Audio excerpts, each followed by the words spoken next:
And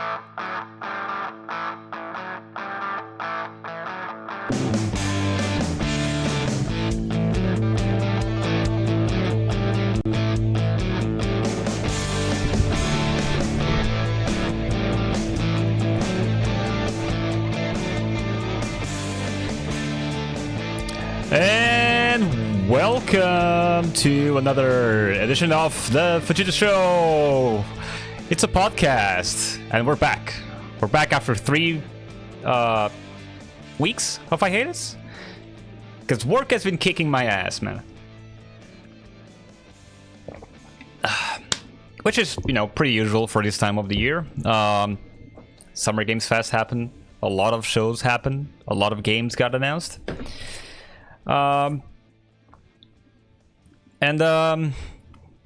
Man, it's been so long that Will Smith released a new song. I don't know if you guys heard it. And for the sake of your sanity, I hope you didn't. My god, that shit is bad. It's really, really bad, man. Oh man,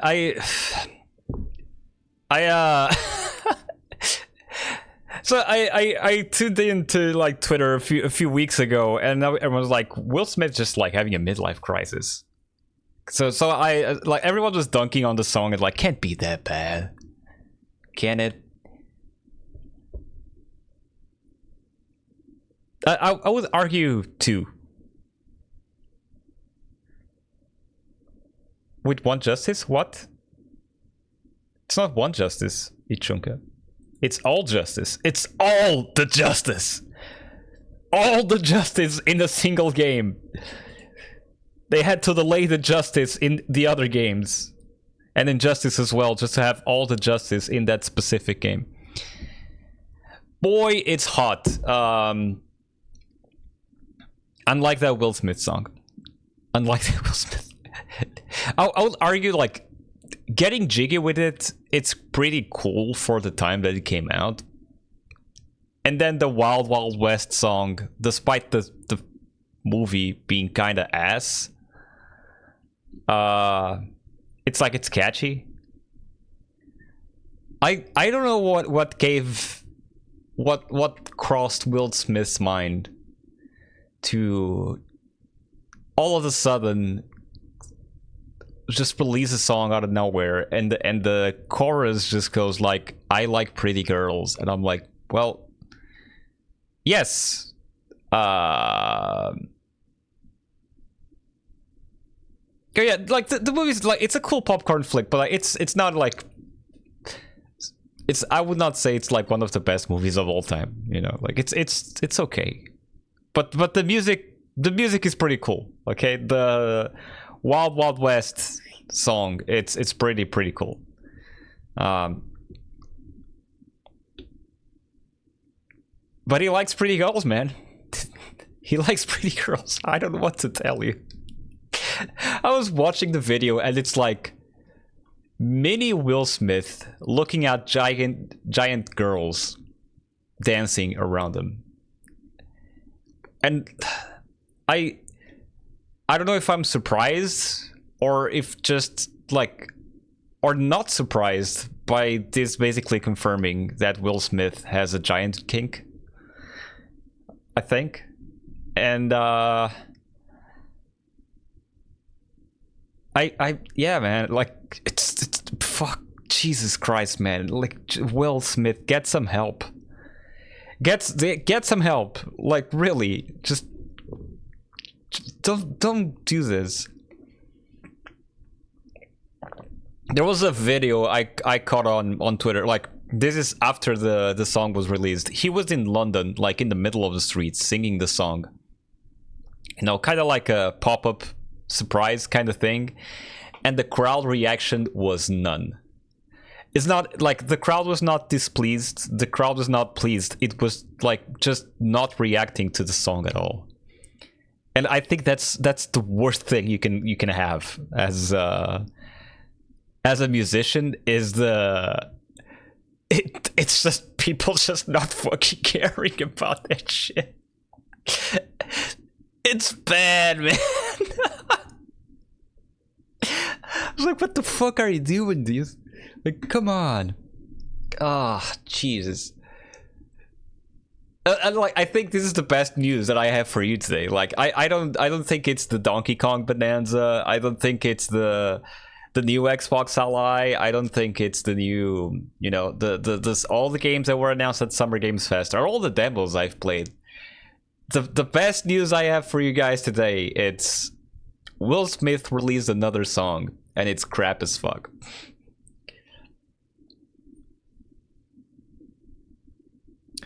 Yeah, the Nickelback situation in Portugal was very bad. I don't like Nickelback like at all. I think their music is like so you know, so lame. But I wouldn't call it like terrible, okay? But you know, like, it was just poor mismanagement of festival and people not behaving accordingly. Like, no band needs to get stoned on stage. When is the stream with Oreo happening? I mean, if I do this, let me see if I can.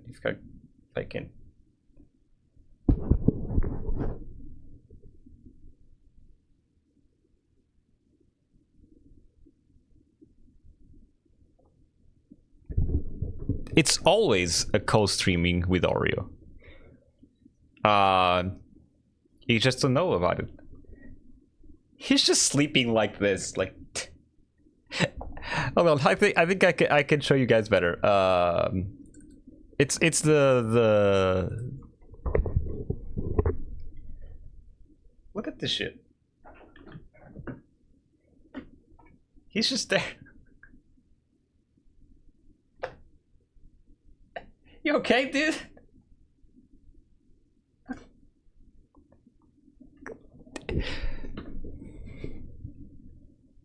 He's just there, like, belly up, like, not giving a single fuck. To be a cat in this world, you know. I wish I was a cat. You know, cats don't need to work, and like, cats don't need to have jobs. They just like sit around, waiting to be fed, and it's pretty cool. You know, like, being a cat's cool. You get to scratch people for a living. Like, who doesn't want that?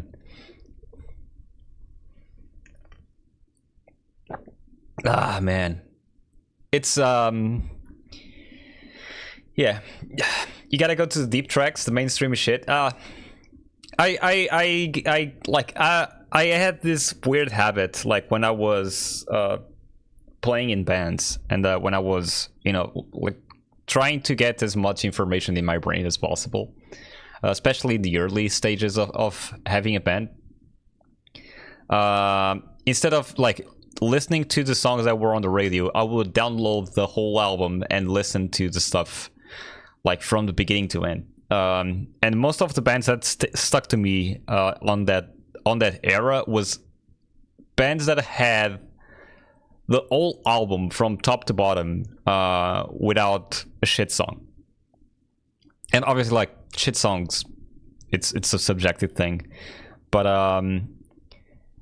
you know, like, from that time, I think like perfect albums were the things that I was looking forward to, because I mean, that's what you want to do, right? As a band, that's what you want to do. Just like get out the gate with your first album, and it's the perfect album from top to bottom. And sometimes, like, the perfect album doesn't mean that all the songs are bangers. But for me, the perfect album has to have a flow between songs that just, you know, works. It's, and I think that from that era, I can, like, if you go into the mainstream territory, I think the first album from Arctic Monkeys, it's a perfect album. Not so much the second. I think Relationship of Command by At the Drive-In, it's another perfect album. And from what am I remembering, I think I can add two more. One of them is Blood Mountain from Mastodon. Blood Mountain from Mastodon, and The Shape of Punk to Come from Refused.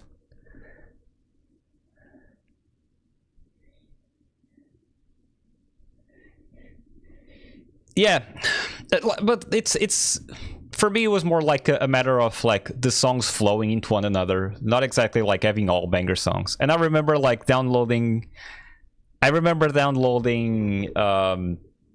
Nickelback's like first and second album, listening to them and be like, yeah, okay, this is not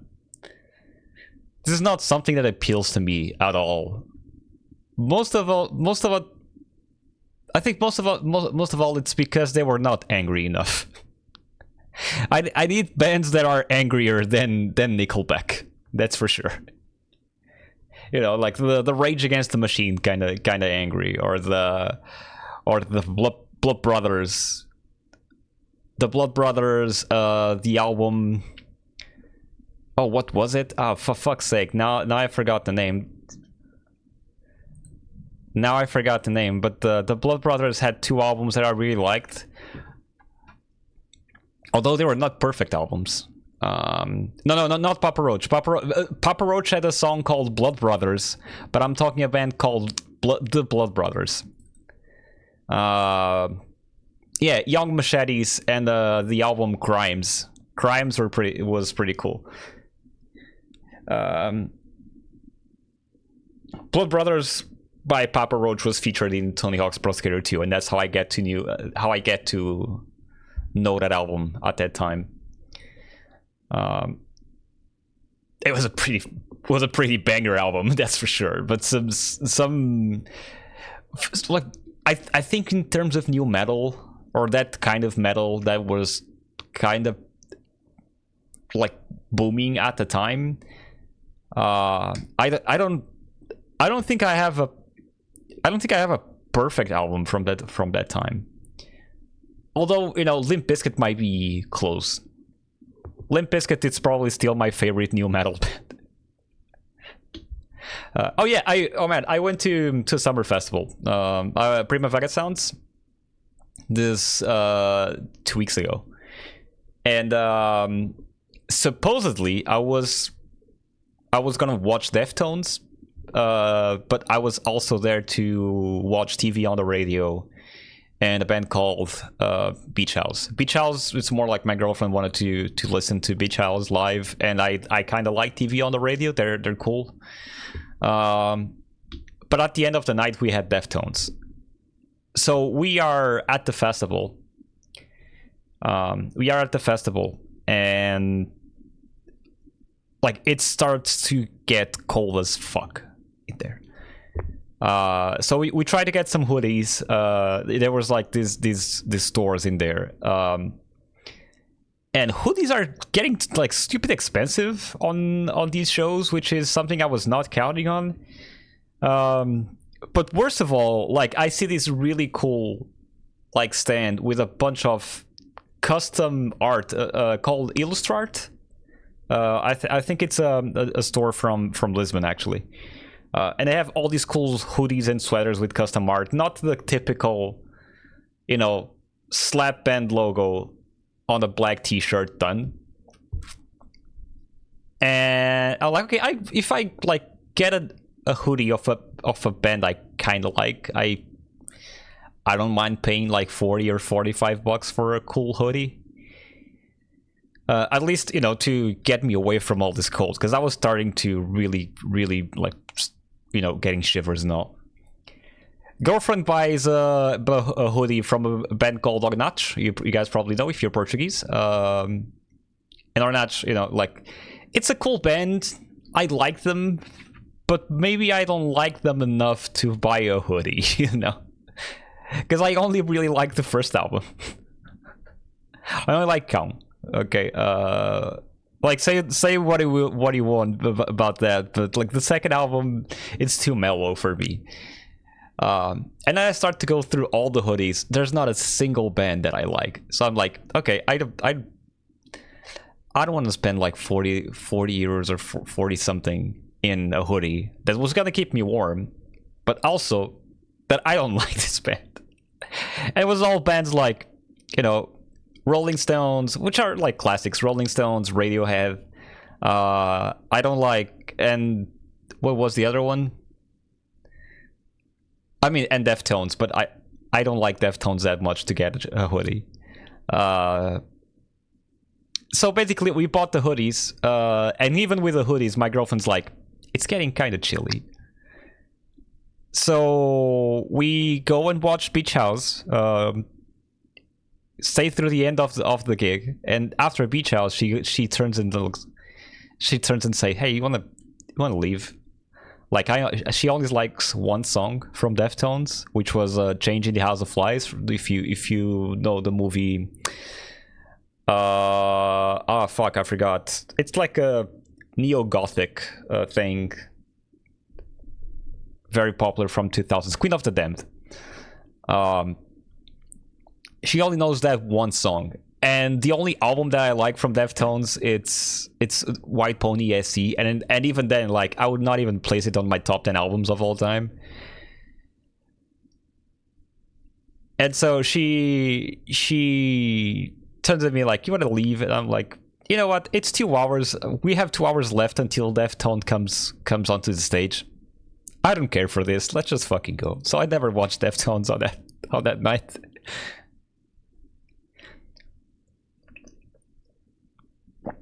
They have this really weird middle ground where they're really low and really heavy, but also too slow for my liking. But not like, I like slow because I can listen to drone metal. Like I listen to stuff like Cult of Luna. I like Doom, and I like Doom metal. I liked the drone metal that you have from stuff like Sun O. But Deftones are in that middle ground where it's like, it's heavy but not fast enough to be my kind of aggressive, but it's now so not slow enough for me to chill with it. It's just there in the middle, and I'm like, okay, let's go. So I went away. Found Boj Nov, the Portuguese streamer there. Pretty cool guy. Pretty chill. He was talking to someone next to me, and it's like, he is the most normal person. No, he's the most normal person ever.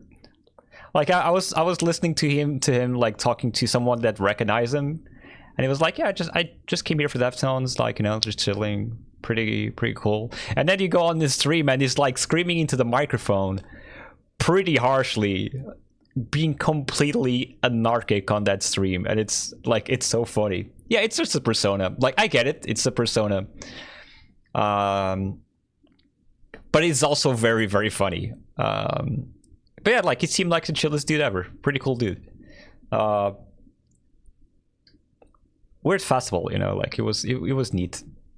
It was kind of neat. Other than that, like, I don't think I've been playing some demos. Like, I kind of left all my games in a stasis before Summer Games Fest. At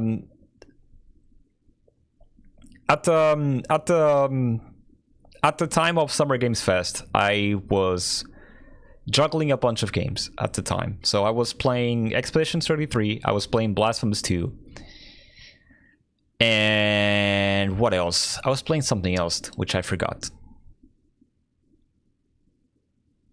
And I got to the last boss of Blasphemous 2, and I still haven't figured, like, I haven't figured out the second phase yet, so I'm getting my ass handed to me repeatedly. I'm talking like 2 hits and I'm dead, and so like it's kind of getting frustrating. I need to go back, and I need to basically clear that game in like getting some guide or something to get all the upgrades, cause man, like, that boss is near bullet hell difficulty, which appeals to me in a lot of ways, but at the time, like, because I've been so busy, I was like not enjoying trying to figure it out, because it's like I play like 3 hours at the time, and then I don't play for 2 days, and then I go back after 3 days. I don't know what the moveset was already. I already forgot. I kind of remember midway, And I like, but it's the muscle memory. It's not there yet, so I'm getting my ass handed. And I completely dropped Expedition 33. I was enjoying that game so much, but I got to the end of Act 1. And Summer Game Fest happened, and I was covering a bunch of shit at the time, like on the channels and being, watching all the shows. That I completely dropped that game, and I'm like, I think I should go back to this. I think I should go back into Expedition 33, like as soon as possible, or I'm never finishing that game. And it's stupid because that game is probably one of the best games of this year. But the fact that I dropped it over like almost a month ago, it's making me not want to come back. So I did like what all the sane person would do.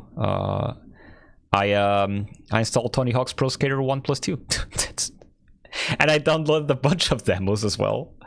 So I got into Tony Hawk because I want to get ready for when 3+4 comes out. I also installed the Foundry demo from Tony Hawk's Pro Skater 3+4, and I haven't played it because I was like, I know what this game is. I don't need to play the demo. I know this game's gonna be fun, so I installed it again, and I didn't go to the Foundry level.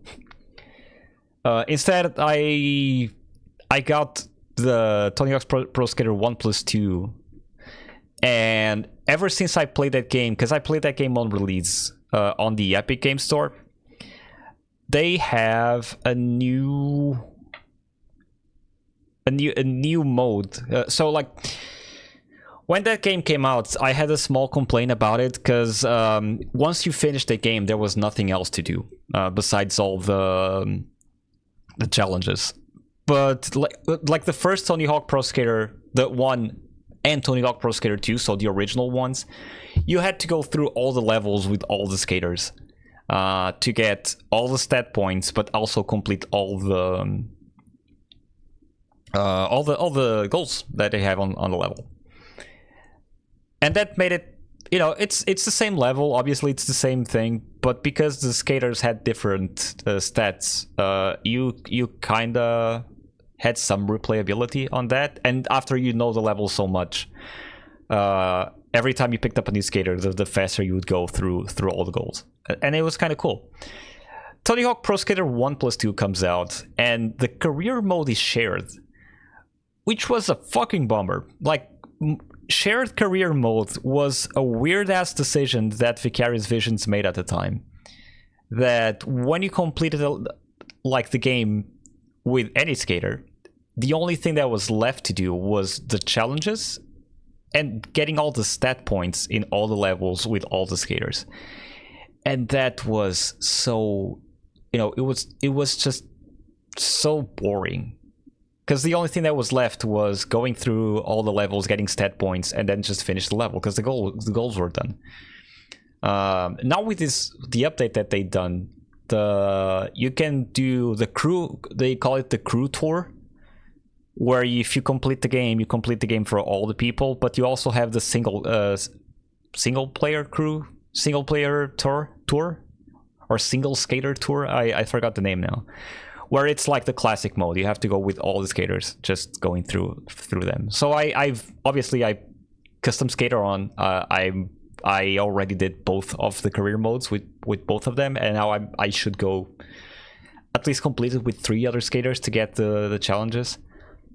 But yeah, that game is still fucking cool, man. Like I got to the conclusion that I don't need to install the Foundry level from Tony Hawk's 3+4.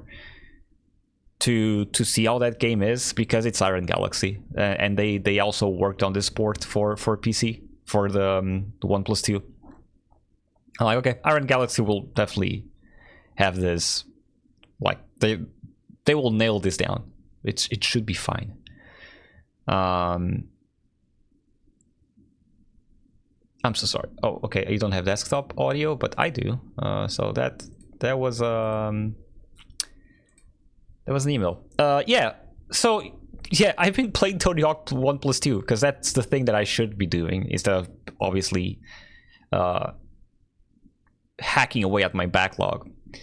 And we tested a bunch of demos on the last stream. Hotel Barcelona and Ninja Gaiden Ragebound, the game from the Ninja Gaiden game from the Blasphemous creators. Ninja Gaiden is pretty cool. I recommend you guys give it a try because it's cool pixel art, cool levels to play.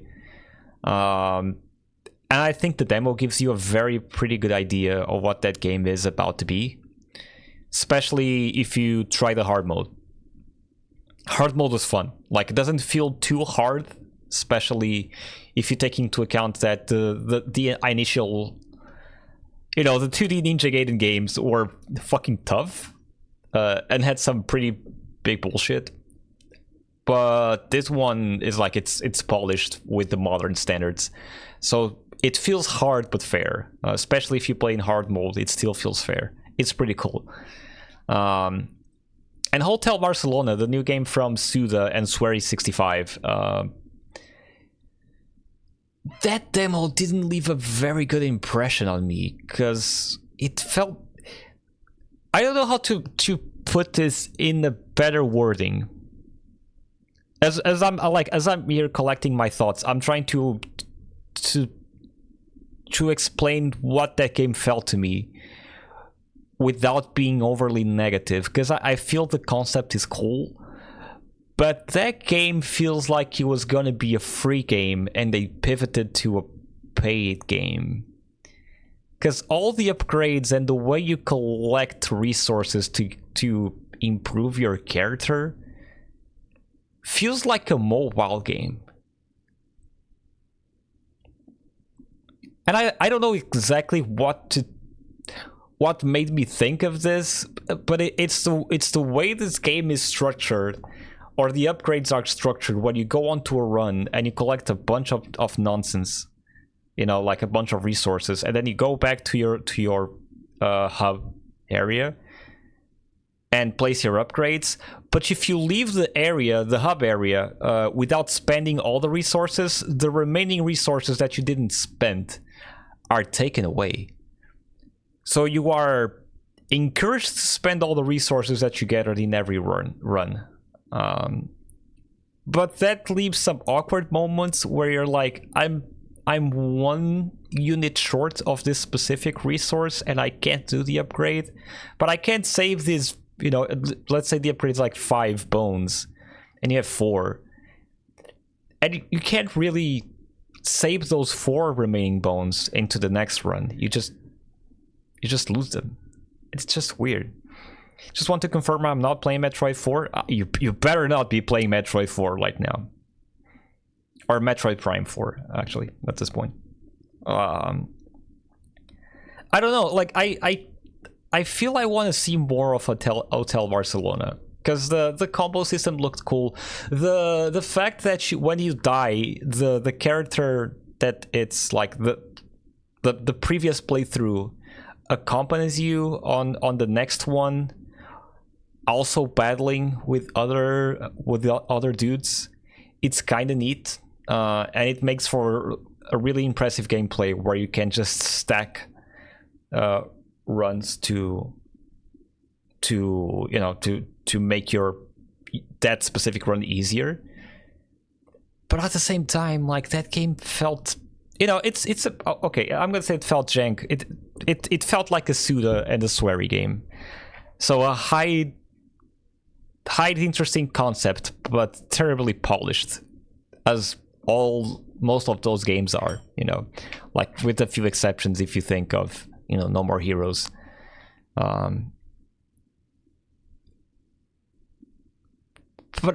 But I kind of want to go back to it, like I want to see more of that game. It's terrible that it was poorly optimized.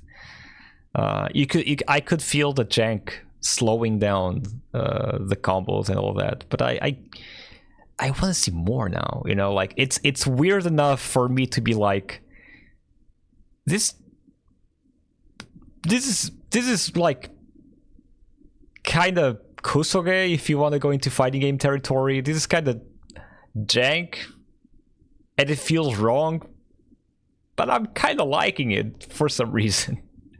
It's weird, but the optimization needs to be better because I was starting to get some motion sickness of the frame stuttering, and it was not doing great. What else? I've played so many demos lately, and I think I want to highlight 3 of all the demos. One is Bits and Bobs. Bits and Bobs is basically, it's a Rhythm Heaven. It's a Rhythm Heaven game. If you have been long enough around the stream, you know I'm a Rhythm Heaven sucker. I've played the Game Boy Advance game. I played the DS game. I've played the 3DS game. I played the Wii game, and I've completed all those games because I'm a sucker for rhythm games, and I just wanted more Rhythm Heaven. So Nintendo announced a new Rhythm Heaven, and I I'm so happy that it's coming out for Switch 1. I don't need to buy Switch 2 to play my most anticipated Nintendo game of the year, Rhythm Heaven. That being said, if you don't own a Switch, I haven't covered Donkey Kong yet. I haven't get into the news. I'm just talking about games, and I covered Will Smith's song, if you're curious about it. For some reason.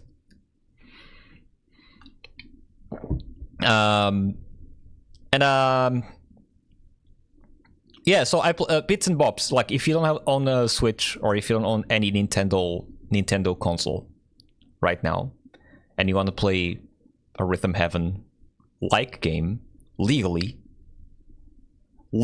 speaking, you can go onto Steam and type Bits and Bobs, and you have a Rhythm Heaven game. I kind of feel like I'm doing a disservice to the game by just saying, hey, it's a Rhythm Heaven, not made by Nintendo. But if you know Rhythm Heaven, you know those games are good. And saying like this is exactly what a Rhythm Heaven for PC is.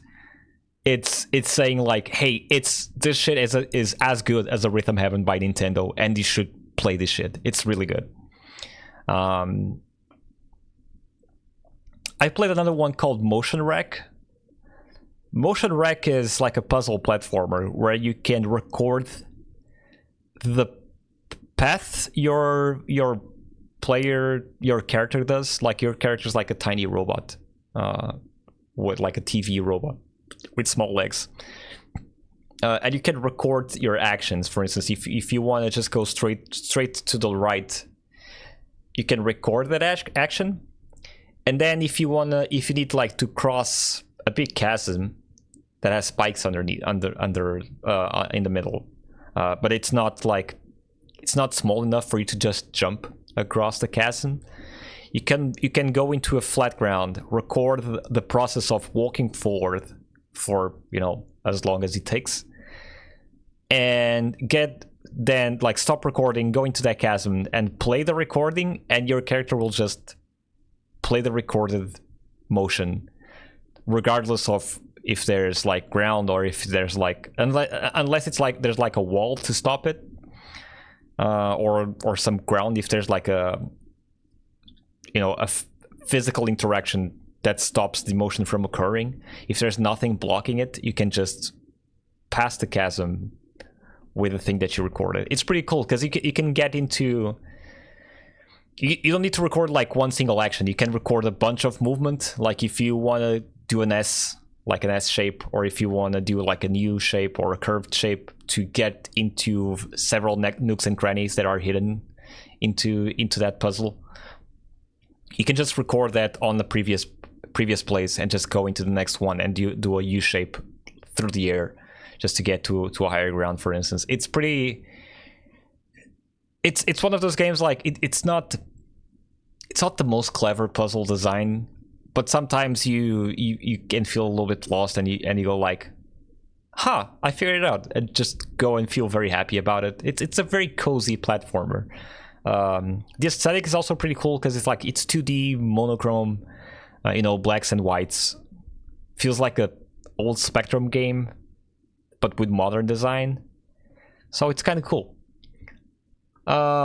And lastly, I think this was probably one of my highlights from a demo that I haven't played on stream. I've played the Baby Steps demo. You know, the new Bennett Foddy game that you guys know from Getting Over It. You know, the cauldron, the guy inside the cauldron that has a hammer that you need to use to travel. And this guy's releasing Baby Steps. You probably saw those on the State of Play. And it's the most walking ass simulator you have ever seen, because it's literally a simulation of how to walk. And I was not counting on that game to be also a life lesson, you know. As you start the game, your character is like, you see your character on the couch. It's still clearly in living with their parents, and probably in their basement. And he gets sucked into the television of some dumb show that he's watching. And the game is like, hey, like you are feeling kind of down right now, so you need to walk again. So it's a pretty, calling that a metaphor, it's probably an understatement, because you know, if it was a metaphor, if it would be more sublime, I would say, or it would be more, you know, not in your face as it is, because it's like the game blatantly tells you, you know, you gotta learn to walk again, but this is also like a metaphor in life for you to get back on your feet and start doing shit on your own again. You know, like, okay, this is not what I expected. I thought it was gonna be a light-hearted game, and now you're hitting me with feels and depression and all that shit. Like, oh, okay. But then you start like the mechanic of walking, and the way you walk, it's like you push your analog stick forward, so it puts your weight, the upper body weight forward, and then you have to press left trigger and right trigger like alternately, just to do like left step, right step, left step, right step constantly, and you get into this groove of just walking with your fingers, like tapping the buttons on and off. And you know, for a Bennett Foddy game, it kind of felt pretty easy at the time. The basic mechanic. Obviously, the game is gonna like complicate things a bit. You'll have slippery terrain. You have you know, narrow passages that you need to get across, or find your way around of like higher ledges and all that. But it felt too easy, you know, for a demo. I think that was the main goal. It's like, hey, this game is more easy than you guys are kind of thinking. It's not a QWOP. It's not a getting over it. The freaky puny blueprints name only clicked to me last night. You mean the blueprints? The blueprints of the blueprints? Come on, man.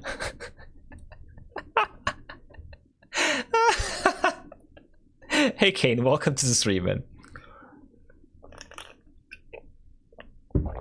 Dude, that game is all puns. That game is all puns.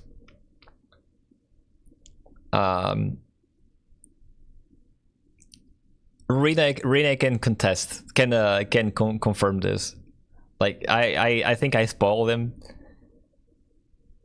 It's just a building name or something. No. It's yeah. The blueprints is a pun on blueprints.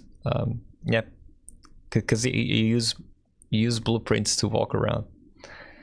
It's, yeah. Like when I said it, it was because of my you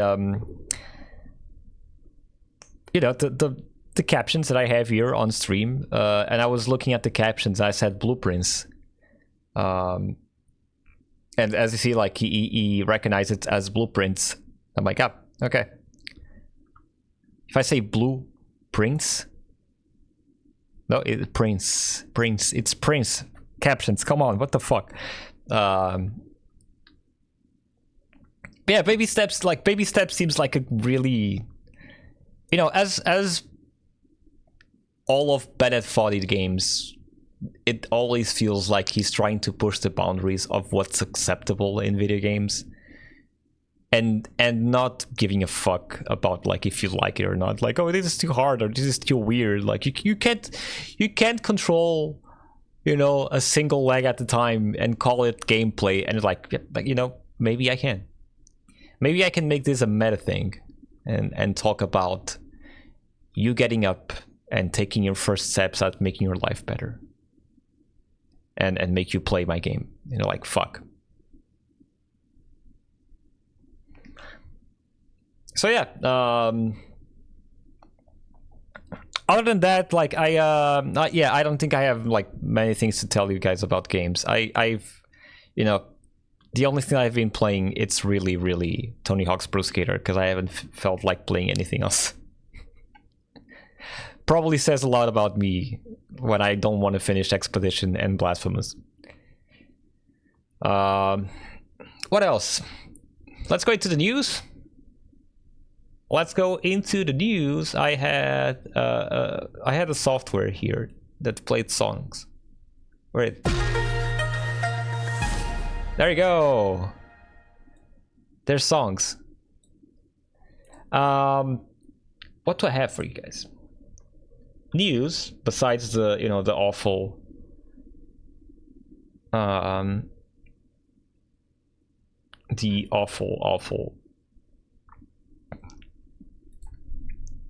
Will Smith song that we talked about.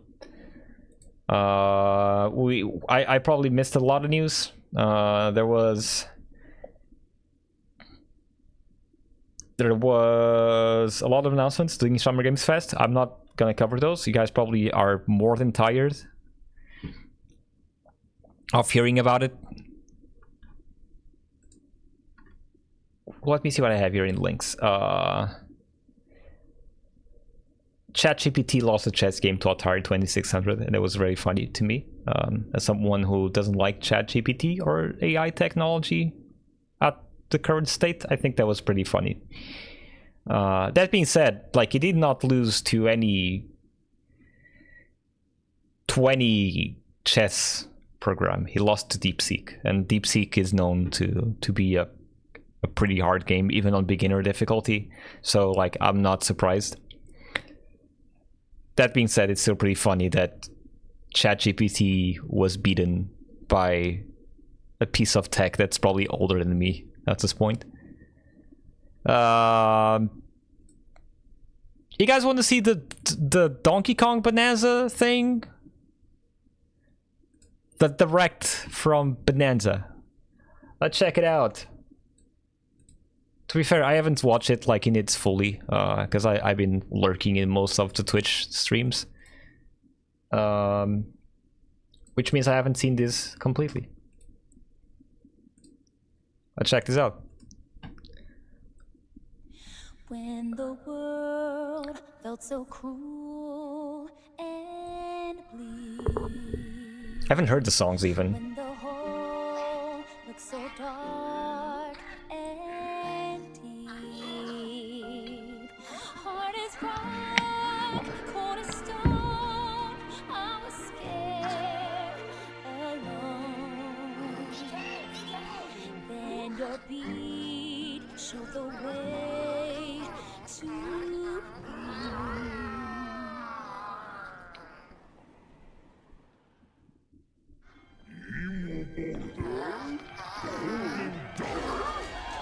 Show us what you got. Bananza.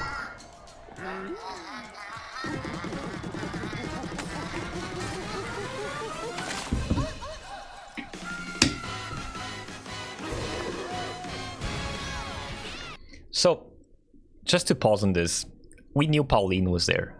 There was, I think it was or Nintendo Japan or Nintendo Korea that accidentally leaked the cover for Donkey Kong Bananza, or some key art from Donkey Kong Bananza when the game was announced, and when they announced Switch 2. Or rather, when they had the whole direct dedicated to the Switch 2. and they accidentally revealed Pauline a few days later, and everyone's like, "Fuck." Okay. That being said, Pauline here, it's a very interesting thing to have, especially if you guys are like into Donkey Kong lore. Okay, so the original Donkey Kong lore is that in the the original Donkey Kong arcade, okay, the where you have Mario, at the time known as Jumpman. Donkey Kong, obviously inspired by the movies King Kong and all that, kidnapped some girl, and it was up to Jumpman, not Mario at the time, to rescue that said, girl. It was later confirmed that girl was Pauline. So the mayor from New Donk City that appeared in Super Mario Odyssey. That was the girl that was being kidnapped by Donkey Kong. But the problem is that this Donkey Kong that you guys are seeing, in the lore, it's the son of that initial Donkey Kong, which is now known as Cranky Kong. So if you see Cranky Kong appeared on Donkey Kong Country and all the games that came after it, the Donkey Kong with a beard, that's Cranky Kong. That's the original Donkey Kong from those arcade games. Which makes all of this very confusing, because now you have Cranky Kong appearing in Donkey Kong Bananza. The Cranky Kong who kidnapped adult Pauline, but now you have Donkey Kong Jr., son of Cranky Kong, with a young Pauline helping him. I don't know what that means for the lore. Not that, Nintendo never cared about lore, like, especially if you're a Zelda fan, you already know this. Donkey Kong. However, just as he's about to enjoy the notable nanas, a sudden tempest sends him. The notable nanas, really? Underground. As his adventure begins, DK teams up with Odd Rock, but it's no rock at all. It's actually a talented young singer named Pauline. Now, Donkey Kong unless this is to find a way back home to the surface. a time paradox, or if this is maybe Pauline's daughter called Pauline. Unlikely duo set off on a strange subterranean adventure. If you look at Mario lore, Bowser named his son Bowser, so in the underground world, would be out of place. Some layers are so spectacular that it's hard to believe you're underground. DK can run. DK can run. You can run in this game. Jump. 10 out of 10. And climb through each environment. Using his incredible physical prowess, you can freely move in any direction. But that's not all. Almost anything in your path, you can smash. Man, this game, I was not very sold on this game, because they showcased the part of like bashing everything and destroying the scenario. Massive rock formation. If you as you barrel through obstacles in your and I was path, scared you'll that also if this collect was the main gold gimmick of the bananas game, known of like as smashing shit up, Bananium Gems. I had the feeling it was gonna become old pretty soon. Let's take a look at Because some like I guess it would be the same as Red Faction Gorilla. Like after a while, all the answers to every level would be, hey, I'm just gonna level this fucking building, and everyone that's inside is gonna just fucking die. And most things you can get your hands on with incredible force. Destruction can lead to discoveries. But then they So showed like reaction, new abilities and the transformation. Like, okay, this is what we're talking about now. Dive punch. Unleash a powerful punch directly downward. How deep you punch into the ground depends on the strength of the terrain. Roll forward. Roll at high speed and send lighter objects soaring. Like Combine the this destruction with is so punches and jumps to like really detailed mix things up.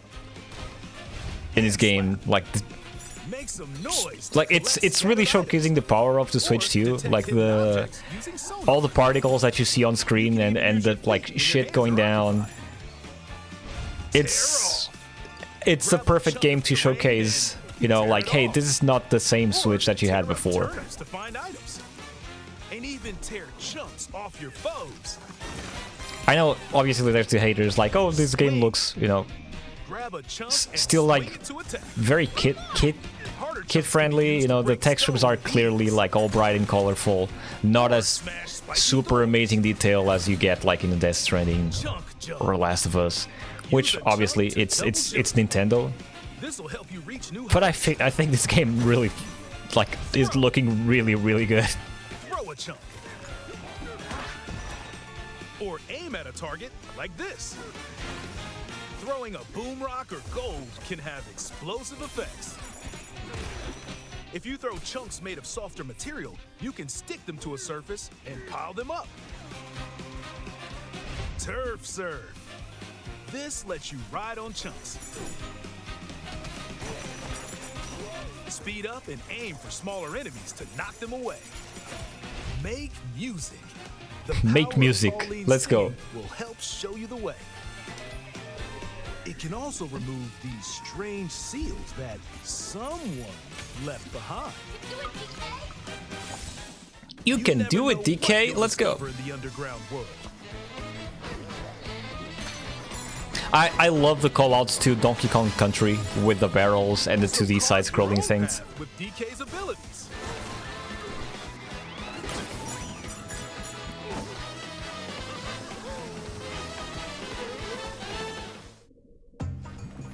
The many layers of the underground world are host to a variety of inhabitants. Some are mysterious and aren't too bothered by DK's destructive tendencies. It looks like Cranky Kong and his companion Rambi are also... That was the guy I was talking about. So this is the original Donkey Kong. The one that kidnapped Pauline. Rambi being back is pretty cool, because Rambi is a full girl point of the original Donkey Kong Country. And, you know, all the subsequent games. Cranky Kong and his companion Rambi so him being here in 3D, it's kind of cool. Then there are the giant elders who call the underground world home. They're said to possess ancient Bananza powers. I think they're also like making it closer to what we saw Donkey Kong in, By learning their Bananza powers, or the Donkey Kong Village that we saw in the Mario movie. She can make Donkey Kong transform. With incredible destructive power, even hard terrain poses no problem.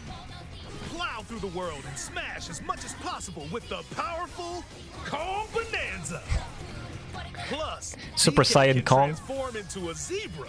He's as speedy as he is striped. He can even breeze over water or crumbling pathways. I love that, like... That's the swift.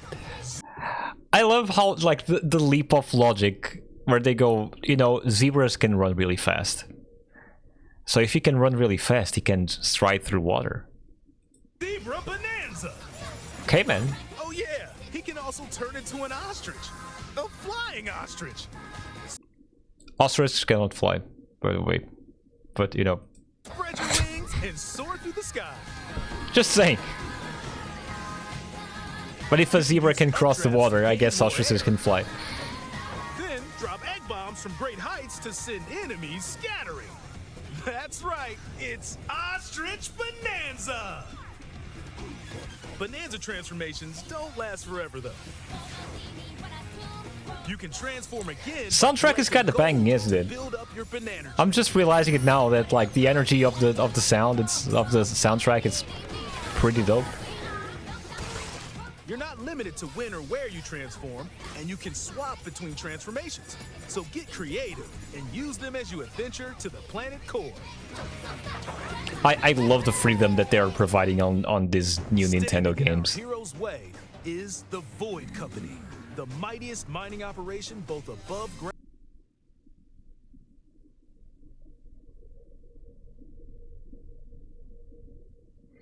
Oh no.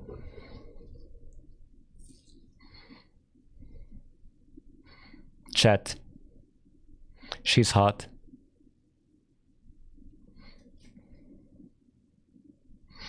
We all know what.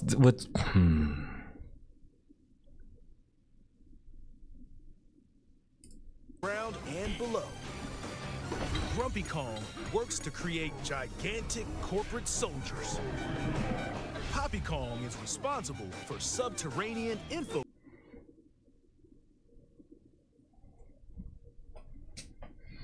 This is not right, man. I can see. When was this direct? Was this Tuesday? The 18th. It was on Thursday. No, it was on Wednesday actually.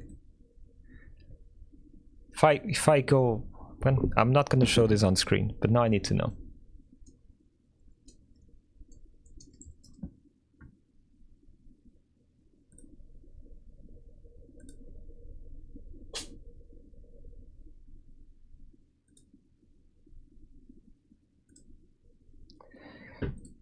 Yep. Of course, there's already art of Poppy Kong. This nefarious crew is responsible for the banana stealing maelstrom on Ingot Island. You guys can have anything. Fuck. To the planet core.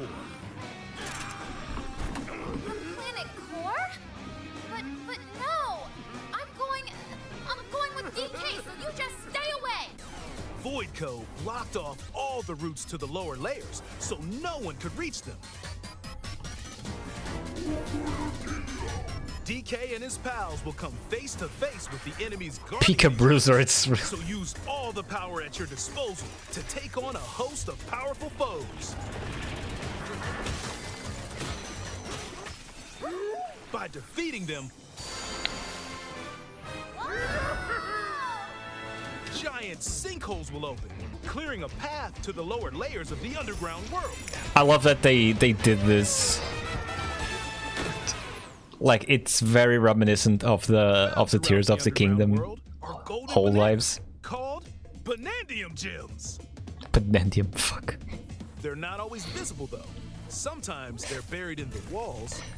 I just want to say, full disclaimer, I did not work on this game. I did not name any of these objects. It was not my doing. But it would be something I would do. Challenges include time-limited battles. Courses where you'll need clever solutions. Classic Donkey Kong. Side-scrolling stages and more. Yeah, the side-scrolling stages are pretty cool. Like combining the classic Donkey Kong Country with So give them a try. With the destructibility of Bananza, like, it's pretty cool.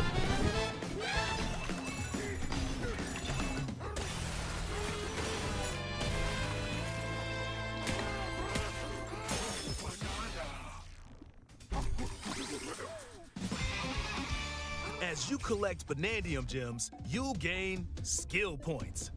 These can be used to increase stats such as your max health or the destructive power of your punches. Power up Donkey Kong to match your playstyle.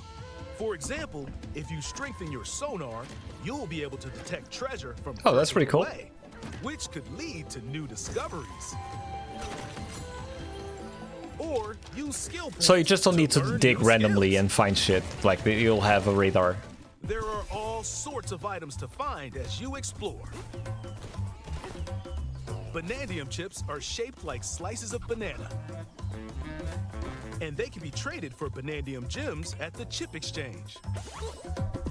These gold nuggets are, unsurprisingly, called gold. You can exchange gold for useful items. Of all the things... of all the things that they named... Look, like, you have Banandium chips, you have, you know, Banandium gems, traded for Banandium gems at the chip exchange. These gold But nuggets then- are unsurprising. Gold nuggets are just called gold.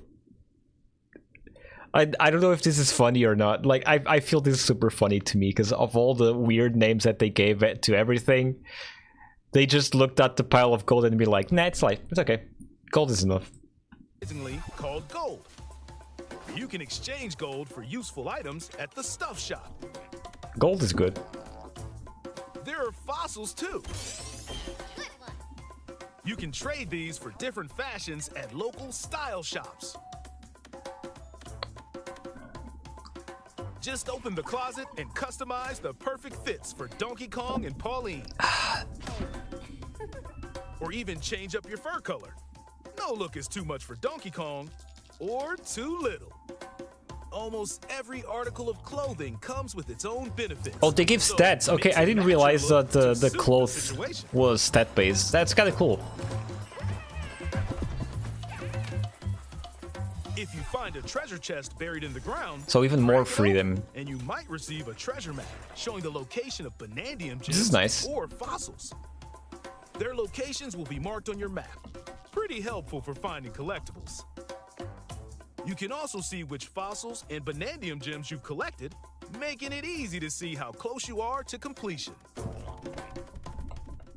There's plenty more to do in the underground world when not adventuring. Need a rest? Carve out a space and enjoy a getaway where you can recover in bed That's pretty nice. and enjoy listening to tunes with the music player. You might even find new discs when defeating enemies. When it comes to moving between layers, subterranean eels have your back. These elevators will help you easily move between layers. The you visit elevators anytime. is very good. It's such a And if you get clever lost, pun, man. No need to worry.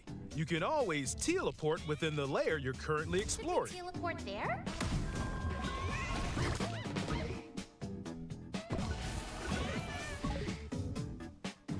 In photo mode, you can freely change the in-game camera angle and adjust other settings to snap pics. Get a photo like this, or that. Unleash your inner shutterbug and create your own. This is very similar captivating to scenes. By what Mario sharing a had. Joy-Con 2 controller or using a second set, you and a pal can control Donkey Kong and Pauline separately to buddy up in local co-op play. As Pauline, you can unleash vocal blasts using Joy-Con 2 mouse controls. You can also copy the material of nearby terrain to give your vocals even more texture. Huh. By working together, even tough enemies don't stand a chance. That's nice. This game also supports Game Share. Even if only one player has the game, they can quickly share it to another player so they can join on their own system. It can also be shared locally to an This is the coolest shit ever. Like, if you have a friend with a Switch 1 and you want to play with them, and they can't afford a Switch 2, you can be just like, hey, we're just play the game with the game share, and you can just use your Switch, and that this is pretty fantastic. Like, it's weird, and I feel like it's only possible like on the Nintendo system right now because you don't have any type of handhelds on the market that can do this as, you know, as flawlessly as you can do with the Nintendo Switch. You know, like maybe we can go, you know, like if PlayStation could get a similar thing to Portal, like you can play Portal on the screen, but you can also have Portal to play as a second player. You know, like let's say Baldur's Gate, you can have like your own session of Baldur's Gate open, and one player plays on the TV and other plays his part on the Nintendo Portal, on the PlayStation Portal. My bad. That would be pretty dope. But I feel like Nintendo figured this out immediately, which is crazy to me. Like as much as much shit as that we give Nintendo for a lot of stuff, this is pretty, you know, this freaking rocks. Nintendo Switch system. I wonder how they share You it. can play online between Nintendo Switch 2 systems using Game Share via Game Chat.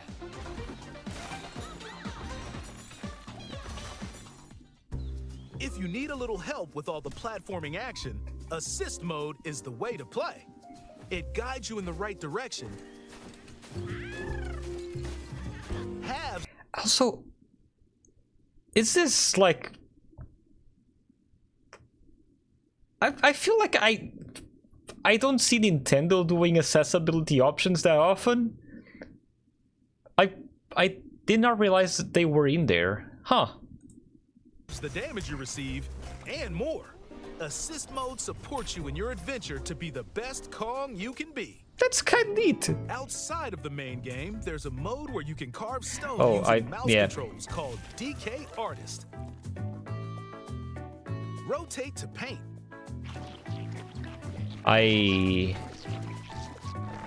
Carve material. Or add some back on. I'm not sure this is a good idea. I'm not sure this is a good idea, Nintendo. Like, I get the sentiment, I do, but oh my god. There's gonna be so many dicks in fucking Donkey Kong.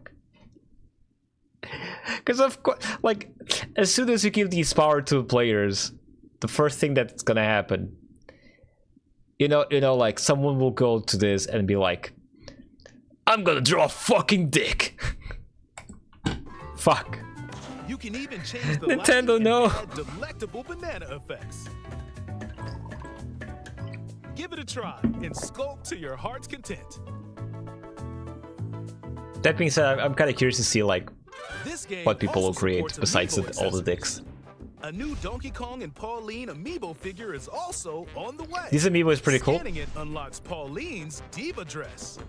Oh, By nice. scanning the Donkey Kong series amiibo shown here, gold Kong tiles with explosive power will appear. Every other amiibo released up to this point is also compatible. If you scan them, you'll get giant spheres like these. I have a couple, so I can probably use them. Look at us, DK. I love to sing more than anything. I have this dream. Maybe if we get to the surface, you and me, we can make it more than a dream. Yep.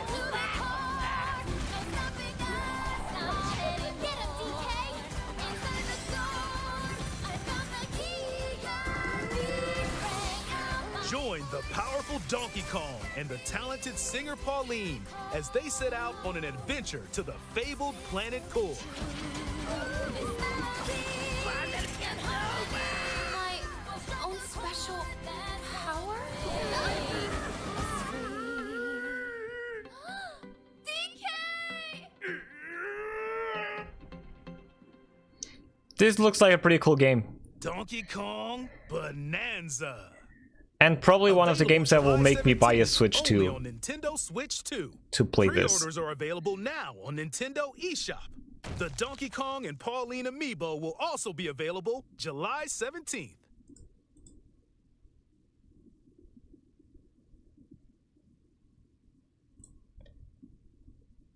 Cool. That was Donkey Kong. That was pretty cool.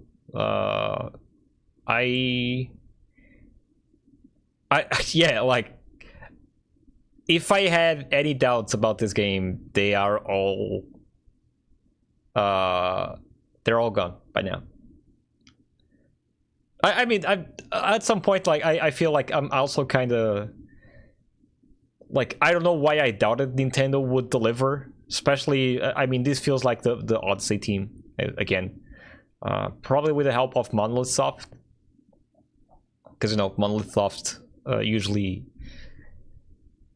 knows how to work with the Nintendo system very well, especially when it comes to optimization.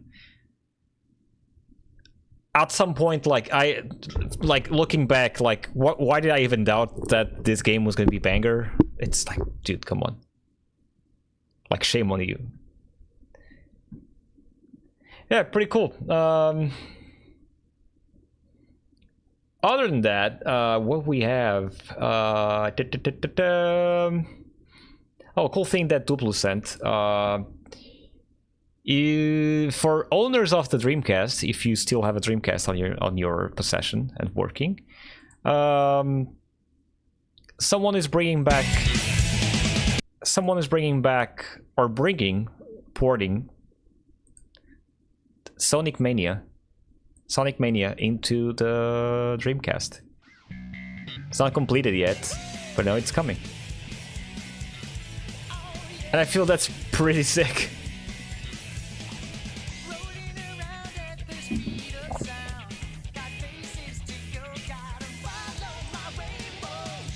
Twitter player, why? Oh yeah, it's 480p because that's the max that Dreamcast can do. It's 480p. So yeah, like if you're looking at this video and it's low quality, it's because that's the resolution Dreamcast can output to.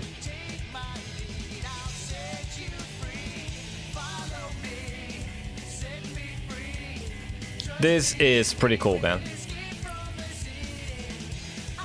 I know, like if you are into, you know, retro stuff, and if you are into retro consoles, most of all, there's always some community that's dedicated to bringing stuff onto the older consoles.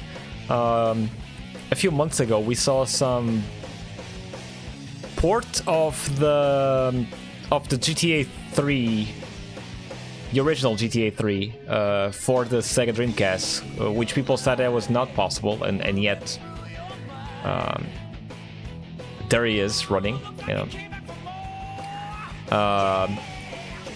Obviously, like maybe was not possible at the time because obviously there's time constraints and there's budgets to be aware of. But it's fantastic that, you know, fans make this possible. And if you want to play Sega Sonic Mania on your original Dreamcast, you can just do it now.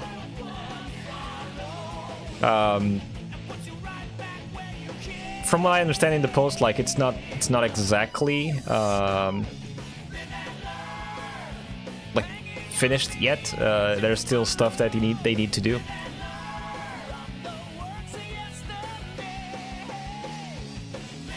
Apparently, like, audio is missing.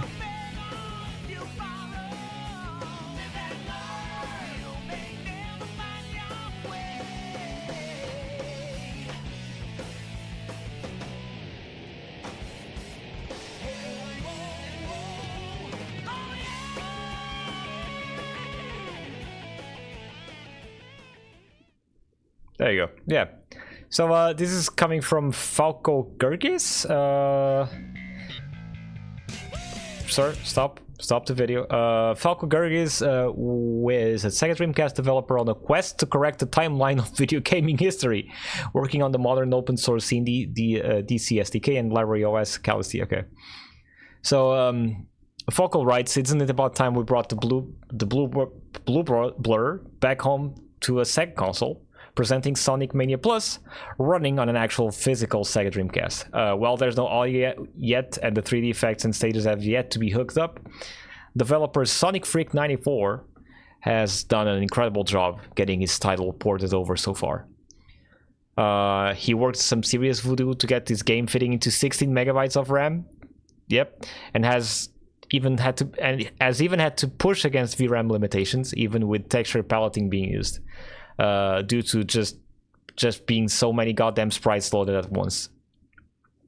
What you will notice here is that she's running at perfect 60 FPS with the DC barely even trying at all of the majority of time.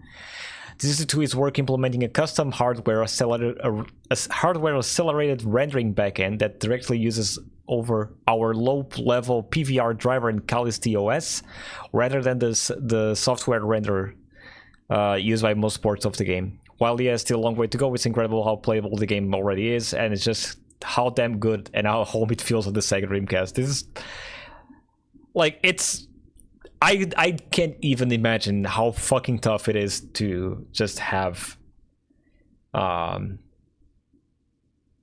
Sonic Mania, which is by all intents and purposes developed for modern hardware, or like the previous generation hardware, making it run on a console from 1999. This must be a pain in the ass on the programmer side. I kind of want to hook up my Dreamcast and see how good this looks on it, like running on it. Maybe one day we'll have a Dreamcast stream. That would be kind of nice. In other Nintendo news, if you're in London, okay, despite what you might have been hearing, Metroid Prime 4 Beyond is not out, okay, despite what the metro or the subway station might tell you. Image of the ad captured by VGC at Oxford Circus Tube Station in London gives information on Metroid Prime 4 along with an out now message. And at the time of writing, Metroid Prime 4 Beyond doesn't have a release date, and the game hasn't been shadow dropped on Nintendo Switch 2 eShop. VGC has visited the London Underground station in question and can confirm that the poster does indeed say out now, as seen in our photo at the top of the article. Nintendo officials already said that, hey, we kind of fucked up. That's not that is not true. And Metroid Prime 4, you can stop. Okay, you guys can stop. Don't need to refresh your eShop again, because this is a false information. Okay.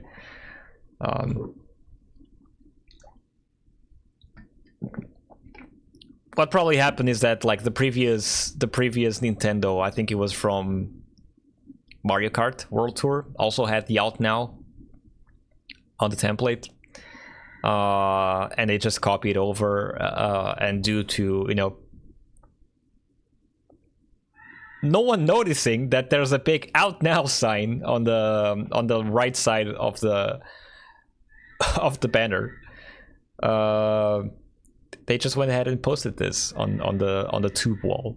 On the tube wall, sorry if I'm mispronouncing my British.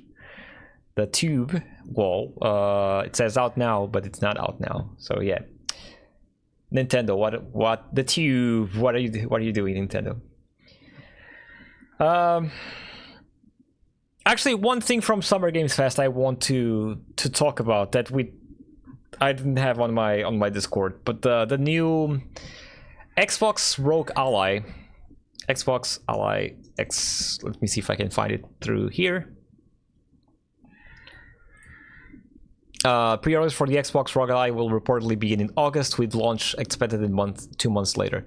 So, you guys know I love me some handheld gaming. I do prefer handheld over the regular non-handheld gaming overall, because just it's for a guy that doesn't need the fancy graphics, doesn't need all the power in the world to showcase all the skin pores, and just loves flexibility. I was kind of hoping for an Xbox branded handheld for quite a while, and Xbox teamed up with ROG or Asus, right? And they made 2 ROG Xbox Allies and an Ally X that have some pretty interesting features that I was kind of hoping that they had. So apparently, like, this handheld will have kind of a custom Windows shell. So it's still Windows underneath. So that means you'll be able to install Steam and Game Pass, and you'll have Battle.net, and you have all the PC goodness that you have on a regular desktop. But the one thing that they didn't do, and I was kind of hoping, is that they didn't have an OLED. screen on this. They are advertising this as having a 120 hertz LCD screen, and I wouldn't mind trading in the 120. I get it, like PC gaming and 100 and big frame rates are a thing, but if this is a handheld, I would gladly trade 120 hertz for an OLED screen, which makes me not want to get this, basically. Mostly because, like, you know, 120 hertz will draw more battery from this system, which means that if you're playing a game at 120 hertz, the game will last less, or your gaming session will be shorter. That being said, specs aside, because I've been looking at the specs of this, and they seem better than the original Xbox Ally and Ally X respectively. Pricing is about the same.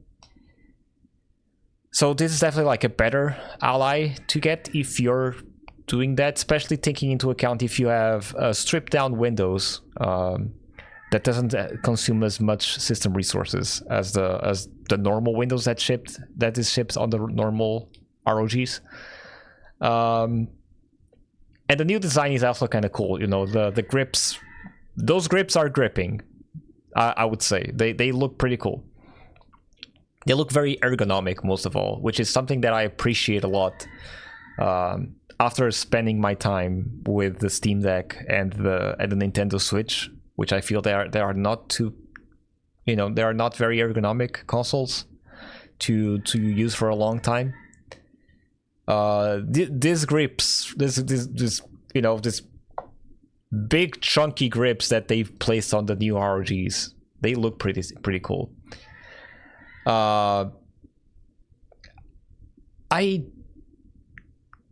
kind of tempted to play this, to get one of these to have on my living room so I can have Game Pass on the go, because this was the thing that was missing in my opinion. Like, it was a Game Pass dedicated handheld that could play Xbox games on the go, you know, like having a portable Xbox experience, which I think that was what was lacking nowadays.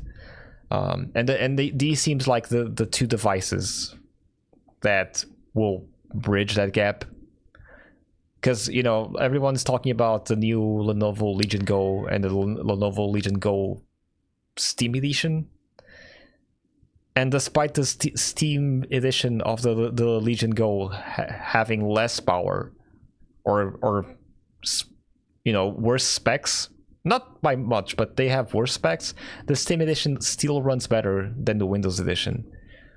So if you have a stripped down Windows on these ROG Xbox Allies, you know, like I feel this is what Xbox should have done for a long time. And if you really want the Windows to be the main gaming platform, or rather, if you want Xbox to be the main gaming platform overall, this is coming, you know, rather late. I don't think they will surpass Steam, but they'll have at least the upper hand on the hardware, I think. At least compared to, you know what, a Switch in terms of handhelds.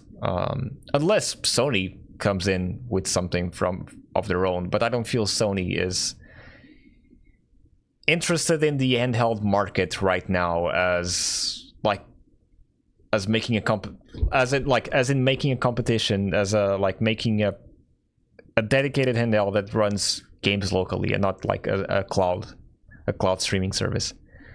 But this looks pretty cool. Like, it's gonna be, or at least the data suggests it's gonna be $899 for the premium model and $599 for the base model. You know, both are pretty good. Obviously, the Ally X will run the games at a faster pace. Also has more memory and more storage, so it's definitely a more premium product. But I would say that if you're looking for an experience on the go and you don't care for Steam, or you kind of really want the Game Pass thing, I feel this is gonna be like the way to go. More than the Lenovo Legion, or more than the MSI Claw that they have on the market right now.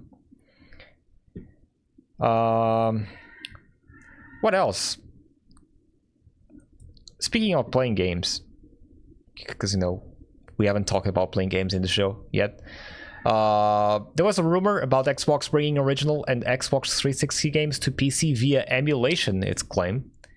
Xbox could be ready to bring the past to present, according to the new rumor from known Xbox leaker Xtasis with a 1. Xbox is working to bring original Xbox and Xbox 360 games to PC and other platforms via emulation. Xtasis states that via machine translation, a source who works directly at Microsoft said the company is working on what's provisionally known internally as Xbox Classics. According to the claim, these wouldn't be simple a re-release of classic games. What Xbox is working on is a new advanced emulation platform designed to run classic Xbox 360 and original Xbox titles with stability and graphical improvements, full integration with Game Pass, PC, current consoles, portable devices like the Ally, and of course the cloud. He says that this move will coincide with the Xbox 25th anniversary, which the company plans to celebrate in a major way with a number of new games and announcements throughout 2026. Xtasis also say that Xbox is working with the Xenia team in order to make this feature happen. Xenia, for those who don't know, is an open source Xbox 360 emulator currently available on PC. An update from this, like the Xenia emulator team has denied any involvement in an Xbox Classics project.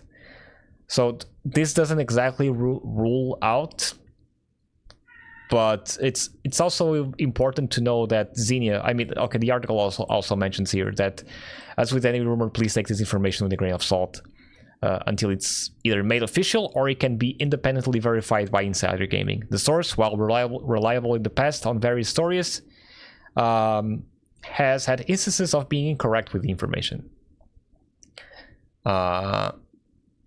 So Insider Gaming has reached out to both Xbox and the Xenia team for comments on the claims. Should any response be received, it will be added to the story. So Xenia team responded, we don't have anything right now currently going on. However, Microsoft didn't deny it,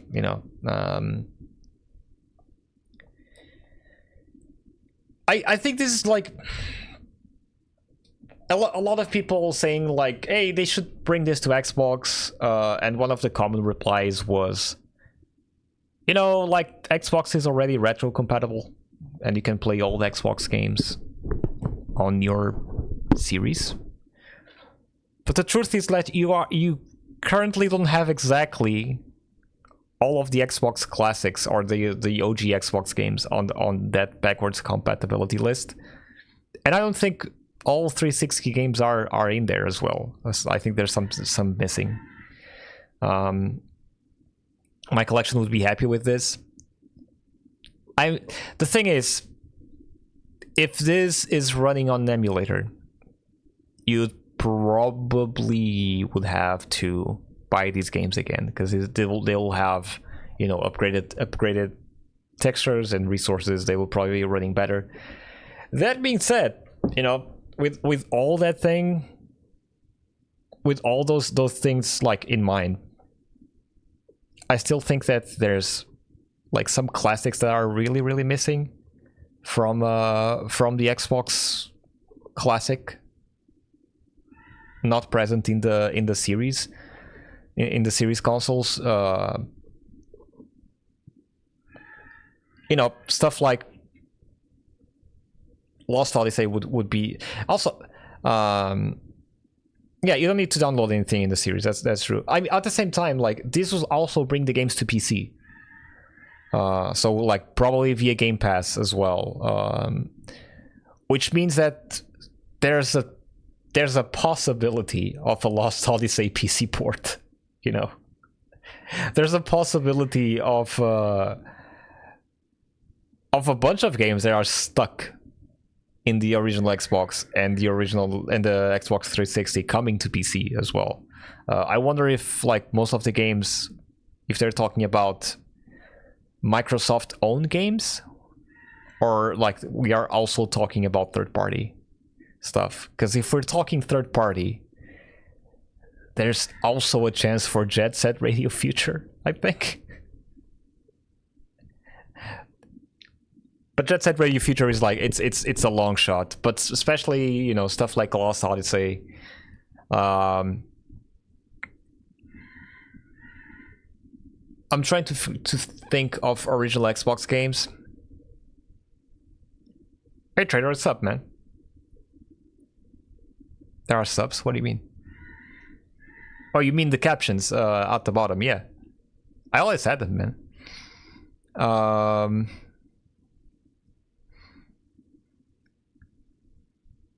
Man, I'm having a blank moment here. Like, I cannot think of any game besides Lost Odyssey having a PC port right now.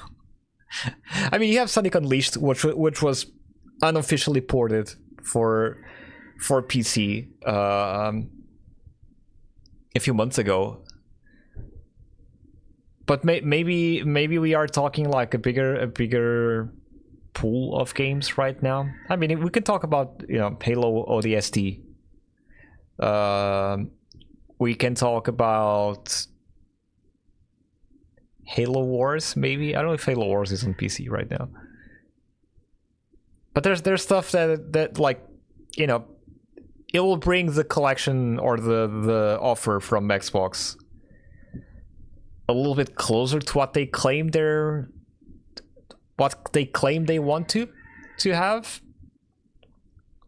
It's still not preservation, you know, like they try to claim again and again. So in the original report, like, so Xenia came out, Xenia came out and said they were not involved.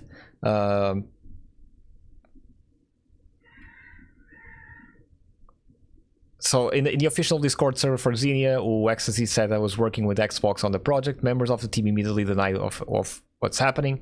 It's not real. Team member Zolo Kluk said Microsoft has their own Xbox 360 emulator.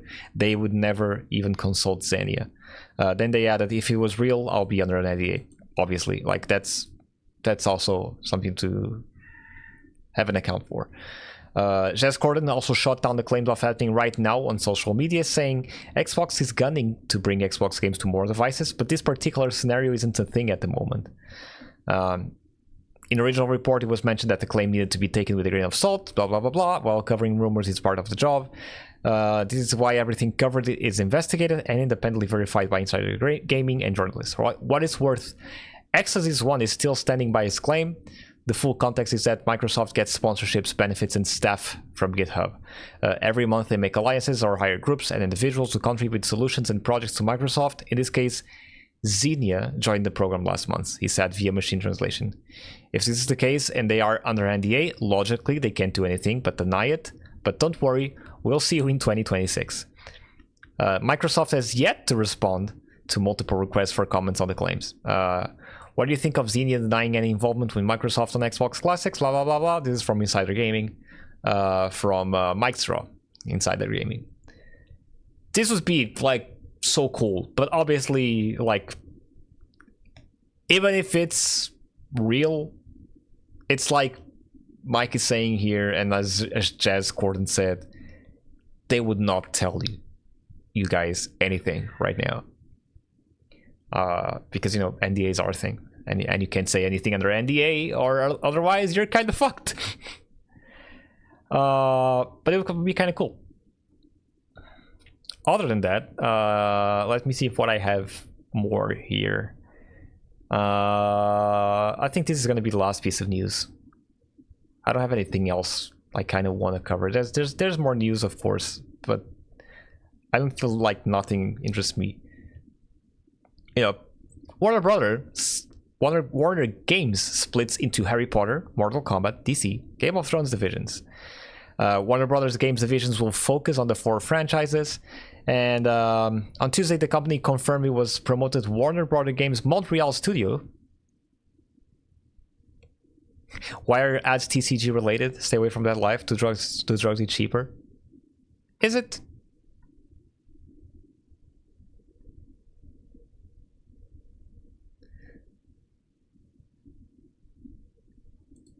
Where are the ads TCG related? I don't know, man.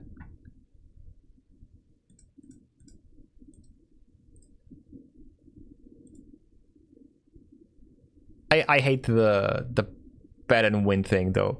I would rather have the TCG ads than the bet and click. So anyway, the company on Tuesday, Warner Brothers. Because of that, I have a bunch of Magic the Gathering cards. You know, like I used to be on the pro circuit. Not that I was any good at it, but I used to be in the pro circuit up until 2008, 2009 maybe. And you know, I have a bunch of cards laying around from that time, and I was looking into buying new binders and new how do you call that? Those dragon shields, you know, the card sleeves to protect the cards a little bit better, because they are kind of scattered around. And also like buying the new Final Fantasy stuff, just, you know, for collection. I don't want to go back into playing Magic the Gathering, that's for sure. At least not, you know, like on a competitive level or like even on a casual level. I kind of dig the designs of those cards. Do you want any cards from the horror set? Try to complete the set. I have a lot of comments and comments to get rid of.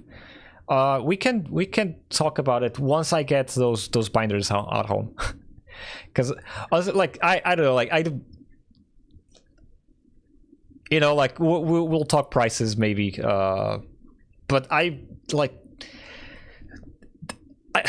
how I don't care for any cards in particular, you know, for Magic. Obviously the Final Fantasy set is different because obviously I like Final Fantasy, but when it comes to cards, yeah, I know, but you know, like I would still pay you. I don't want you to get rid of those cards. I you know, deal is a deal, and I like fair trades. That being said, I don't look at the cards. It's I guess it's the same way I look at fighting games. Like despite me playing the same character, I like the character because of the archetype and not because of the character. You know, like it's so like in Tekken it's specific because it's King, and King is a very specific wrestler type of character with lots of moves. And that's why I like playing King. I like King because he's a wrestler, not because it's King. Same way I play Chun-Li in Street Fighter and Zangief, it's because it's a grappler and kind of a rushdown character. But like if in the next Street Fighter they removed Zangief and gave me a new grappler, you know, I would still play that grappler and would probably not miss Zangief that much. So I tend to look at the characters for like from a tools perspective and not as like the character itself. And the cards are basically the same for me. Like when I played Magic the Gathering, people were trying to collect the cards and all that. Because you know, obviously like art is cool and I like not complaining about people collecting the cards because they like the set. I would look at my deck and I would get cards according to the function and not according to the card that I wanted. So like if you ask me, hey, you want any cards from horror set, like I don't even know what cards are in the horror set because I probably don't know any at this point. Just want to say, like, people are playing a lot of Commander nowadays. people are playing a lot of Commander. By the time I left Magic the Gathering, Commander was not even popular back then. The only thing that people would play was regular Magic the Gathering, standard. Sometimes extended. But Commander was not really popular up until 2008, or at least until 2008. After that, I have no idea.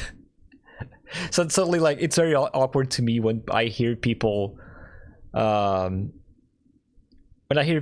talking about TCC trading card games and Magic the Gathering, and be like, "Oh yeah, I got the new Commander deck, and like it's really cool. I really like play Commander." It's like, I don't even know how you, like, I don't know the rules of Commander at all. Like, if for me, Magic the Gathering is still the standard thing. But I would probably buy the starter deck from Final Fantasy, to be honest. Like, just to collect them and be there, because Final Fantasy is kind of cool. It's Sephiroth and Cloud. Who doesn't like those? Valgavoth. Let me see if I remember. What's the horror set? I don't even remember. When did this card came out? Extremely powerful other demon rules over Duskmourn, blah blah blah blah. Appearance, personality, origins, blah blah blah blah. I want to know when this card came out.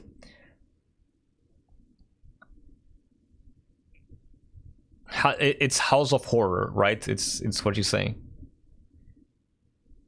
This card is from 2021. Jesus Christ. But the card looks cool. Like, I think I can show you guys. That's a pretty sick art.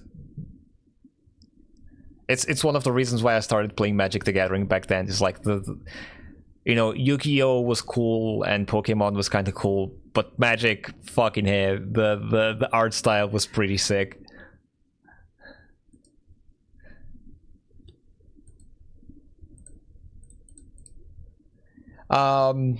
Anyway, let's go into this news. The last piece of news: Warner Brothers Games has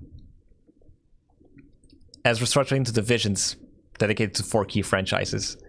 Funny enough, my deck was a Lifesteal deck. I had a black and red deck. That was my last deck. So I had Lifesteal. It was a pain in the ass deck because I had Lifesteal and I had cards that would deal direct damage a lot, but also I had like 2 cards where I placed it on the field, and every time a creature was put in place, every player would get 1 life sucked out of them, including myself. So it was basically like I would play a card, I would get damage, and opponent would get damage. He would play a card, he would get damage, and it was just like draining both of our lives constantly.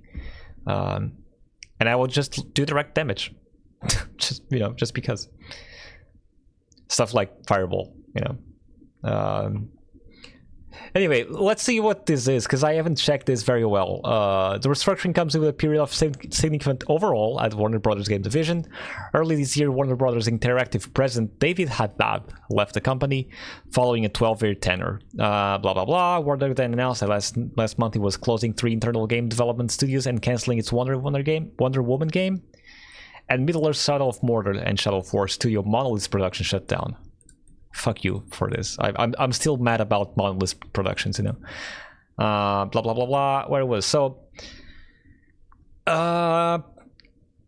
parent Warner Brothers Discovery announced this month plans to split into 2 companies by mid-2026. I remember this: Warner Brothers Streaming and Studios and Warner Brothers Global Networks, with games coming under the Streaming and Studio company. So this will be where the games will be. Our company is home to some of the biggest franchises in the world. We are optimizing our team structure to develop long-term franchises roadmaps to delight players and fans of Harry Potter, Game of Thrones, Mortal Kombat, and DC games. JB Parrott, Warner Brothers Discovery CEO of Global and Streaming Games, told Variety. We are very fortunate to have a strong stable of development and technology talent, and Yves, Sean, and Steven are respected leaders with excellent track records in their executive. This is all like just, corporate mumbo jumbo. So yeah, okay, they are splitting into Harry Potter, Game of Thrones, Mortal Kombat, and DC universe. there was a rumor that Sony wanted to buy this as well somewhere. Not sure how much of this is true, but makes sense, obviously. Which I don't get it. It's like they're now focusing on Harry Potter. They're doing Harry Potter, the Hogwarts Legacy 2, which they announced.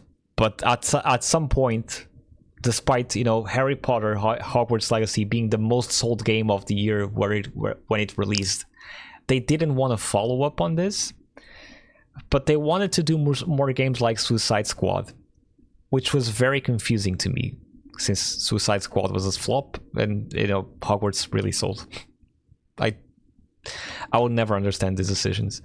Game of Thrones games, they have been releasing quite a few of those lately. None of them look really good, you know. And they announced a new one, a new RTX or RTS game on the Summer Games Fest. I don't know what to think of this, because they showed a bunch of cinematic trailers with a bunch of characters recognizable from the series, and then suddenly like the camera pulls away and it's like, oh, it's a bait and switch. This turns out it's just a strategy game. Nothing against strategy games, I think they're really sick. But the trailer was giving vibes of something else, and then suddenly like, oh no, it turns out it's not what you guys were thinking. And then you have Mortal Kombat 1 from NetherRealm. I don't know what NetherRealm can do on the Warner Brothers franchise right now, because people were talking that NetherRealm was making a Marvel game. Turns out that was not the case. Turns out the ones making Marvel, it's actually Arc System Works. Whoops. So maybe they're making a new Injustice. I think at this point it will probably be the best pick. Not a new DC versus Mortal Kombat, please. That's my key takeaway. That being said, I wonder if Sony wants to buy, or if the deal with Sony, the rumored deal with Sony comes forward or comes through. Sony will buy the HBO stuff, so they'll also have the streaming part of Warner Brothers.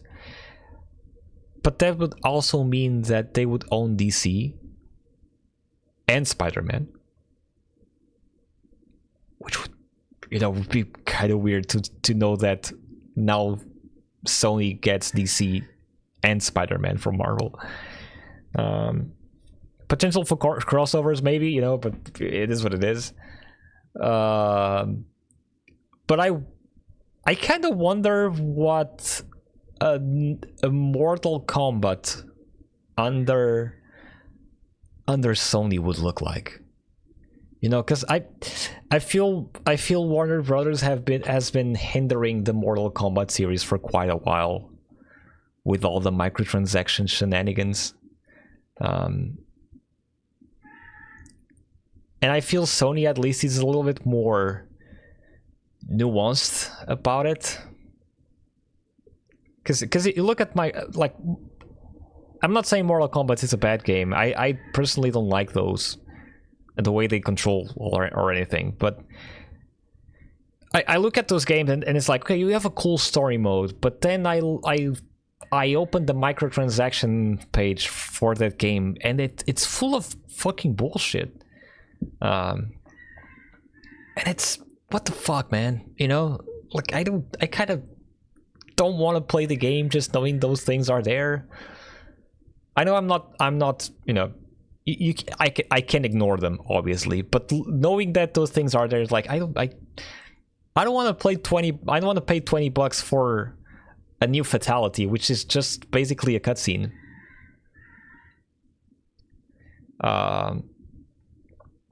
Yeah, I think the gameplay also never appealed. Like the gameplay for me, like it's the button to block that confuses my brain a little bit.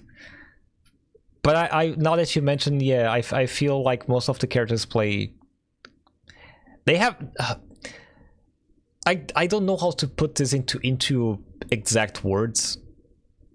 But you know how like Street Fighter and King of Fighters feels really flowy when you're like comboing, and Mortal Kombat has this jank that's like, obviously it's part of the series now, and I wouldn't change it for anything.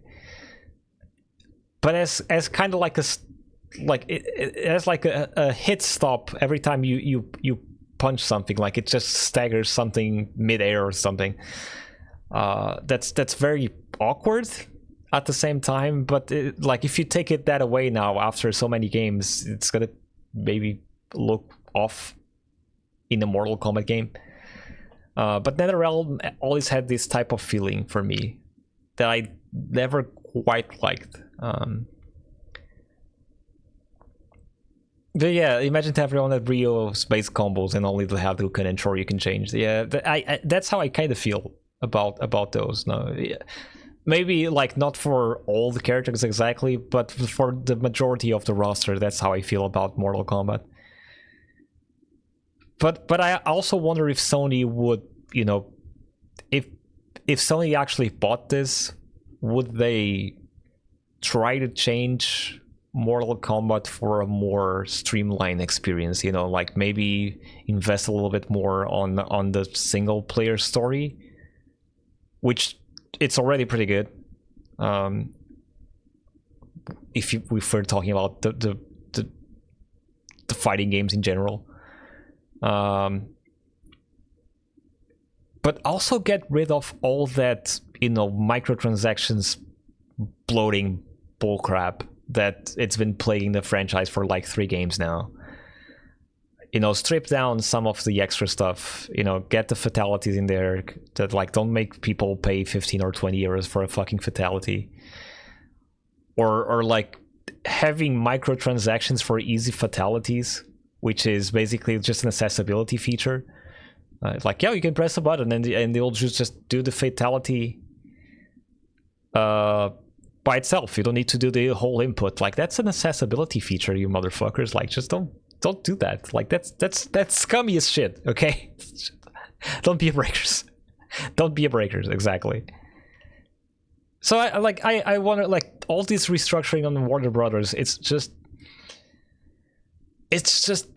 weird, and I don't know where this is going. I have some fear for the developers involved. I think the Harry Potter team will be fine, and probably the Game of Thrones team will be fine. But at the same time, it's like Warner Brothers, like, I feel you should have dropped this for a long time by now.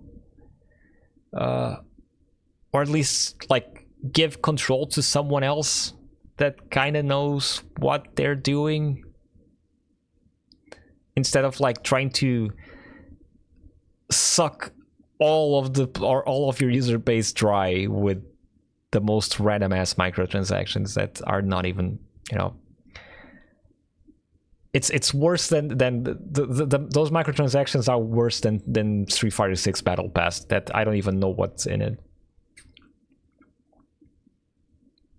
Yeah, Breakers, if Breakers release free with a that would probably be, you know, better overall.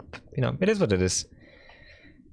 It's a shame. It's a shame that, you know, Warner Brothers took so long for Warner Brothers to actually realize that they were not in control of their gaming division, and having to split up, close a bunch of studios, losing multiverses in the process as well.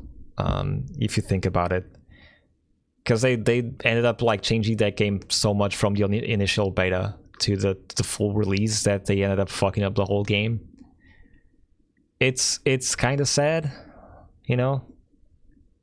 Like, makes me honestly kind of sad for everyone working on those games. And with Monolith Soft closing, I think that was a cherry on top, because like Monolith Soft had like 30 years of development history, and because of such bad decisions from upper management, just closing down that studio was like, damn, really? I feel like someone in a meeting somewhere went, we can't hold our audience's attentions anymore, so I'll just have to milk them while we have them, and it became the norm. It's unfortunately, it's like, I feel that with a lot of AAA studios right now. I feel everyone is trying to get the most money out of everyone, but not delivering good products at all. I was talking to a friend of mine a few weeks ago, and we were talking about like he's more of a casual gamer. He doesn't go into indie stuff or anything. He's just like he has a gaming computer, and sometimes he plays some games. But we were talking about, you know, the recent failures of Veilguard and the recent failures of some other games. And the truth is that this is basically just poor management and dumb expectations from people in the upper management. It's investors putting their hands on the product, and instead of trying to make a good product, they're trying to just recoup all the spending that they had, but not realizing that, you know, games are not for everyone. I mean, games are for everyone. There's a game for everyone, but this is maybe more of a philosophical discussion, or maybe. But you know how, like, most of the companies that you have in non-creative spaces, like if you look at the car company, if you look at, you know, industrial equipment company or anything else, like you try to make a product that appeals to a very wide range of people according to the budget, obviously, but your goal is to make the perfect product that appeals to everyone, you know. You want a product that it's cheap, it's reliable, it's cheap to produce, reliable, and brings you the big bucks. And like, for instance, if it's a car, everyone that wants a car would look at your car and be like, this is like the perfect car to get right now, because you know, it has air conditioning, it has like heated seats, it's cheap to buy, but because it's cheap to buy, you have a lot of sales, but it's also very secure, but also brings a lot of money, you know, like, and they're trying to do this on normal products. But with gaming, I feel that's not just possible, and it's not just possible. Like, because what I feel, it's like investors are trying to do a single game that appeals to everyone, and you just can't do like that. That's impossible. It's absolutely impossible, because, you know, like there's a bunch of games for a bunch of different people. You can't have a game that appeals to people that like soccer games, and at the same time the same game appeal to people that like Call of Duty. And I feel that's what they're trying to find out for some reason, and that's just not a thing. Imagine Zoo Tycoon with only people as penitentials. My god, no. And I feel like AAA right now, it's creatively bankrupt, to a point where investors, instead of investing in creative stuff, what they're investing is in things that they think they are sure shots. So like when we call it risk investment, there's no risk in the investments that they are making. It's just like they're looking at the formula, right?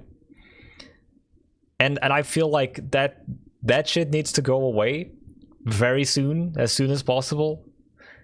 Because we need teams working on games that also have the player in mind and not the investors in mind. As much as people want to go, yeah, like the business has to do business, and business has to be lucrative, and, you know, all that shenanigans that people may say, there needs, like, at least, you know, to my mildest of takes. You know, this is my most lukewarm take of all time. There needs to be a fucking balance.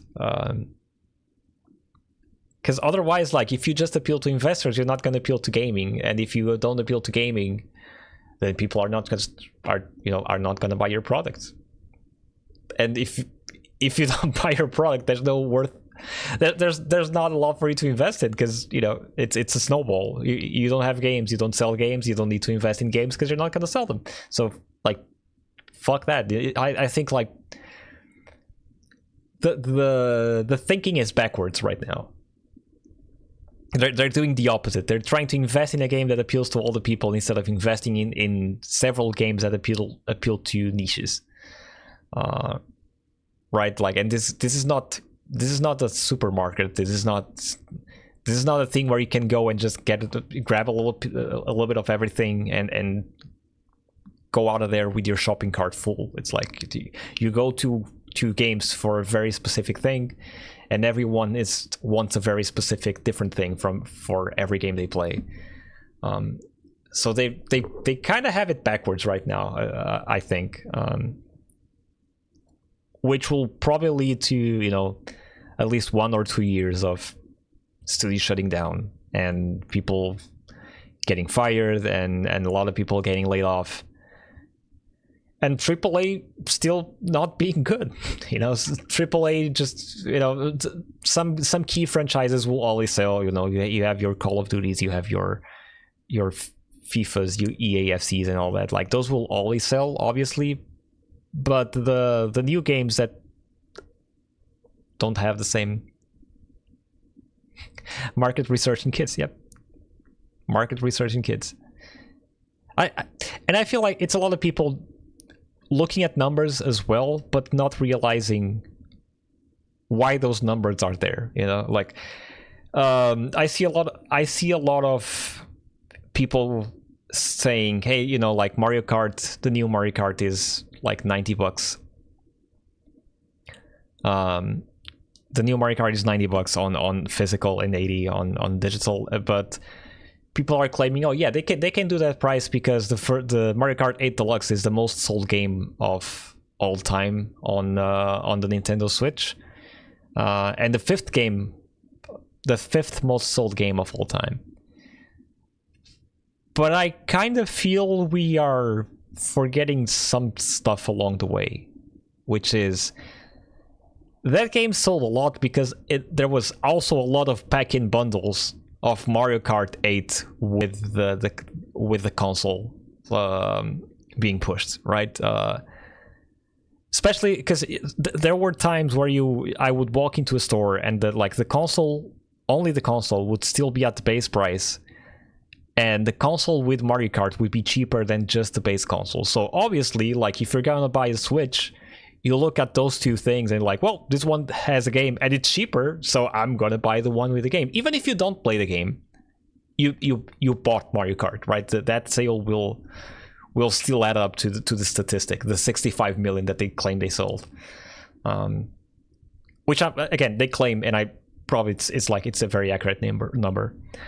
And same goes for, you know, Mario Kart World being, Mario Kart World, it's like one of the best selling games on the system, because obviously a lot of people bought the bundle. But the information of people bought the bundle needs to be taken into account of, you know, why that game sold so well. I'm curious how Sonic will do. Probably all right, you know. Probably all right. That's what I'm going to say. And there's a bunch of stuff like that, like happening in gaming, that people look at the numbers and, you know, they look at the numbers, but they don't read the in between the numbers, and it can't be all numbers. People need to realize why those numbers are there and how they appear there. And I feel like nowadays people are not doing that. The Roblox is a very, very good example. Roblox indeed does everything. That's true. But they also need to realize that Roblox does everything because people invested. Roblox users invested in Roblox a lot, and they are kind of shady with their in-game economy and all that. Like, they have all sorts of trappings for young developers being in there as well. When you hear reports of kids with 14 years having, you know, burnouts because they're a game developer for 2 now on Roblox on the platform, and they're having burnouts at 14 years old, you start wondering, like, what the fuck that is happening on that thing.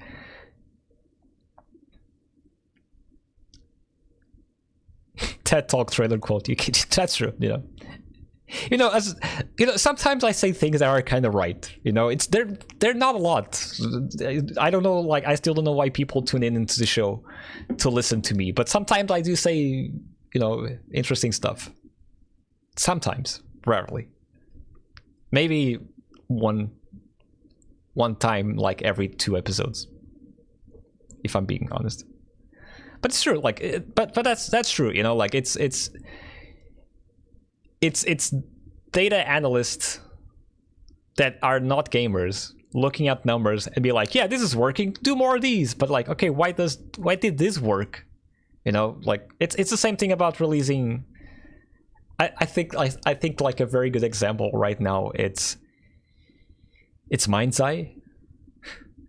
Mind's Eye, like they obviously they did not advertise that as being a new GTA, but they subliminally said that was a new GTA because, oh, this is coming from an old Rockstar developer and all that. And you know, you say something like that and you don't say, oh yeah, this is gonna be the new GTA killer. Like, you don't say something like that on the trailer because that's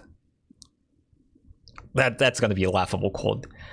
But if you say like an old Rockstar X or an ex Rockstar developer, it's created this game, or it's from an ex Rockstar developer, you create some expectations underneath. Like, you know, this is not gonna be GTA killer, but you know, could be cool. You know, like, you know, this guy has industry lore, and he created one of the best games of all time.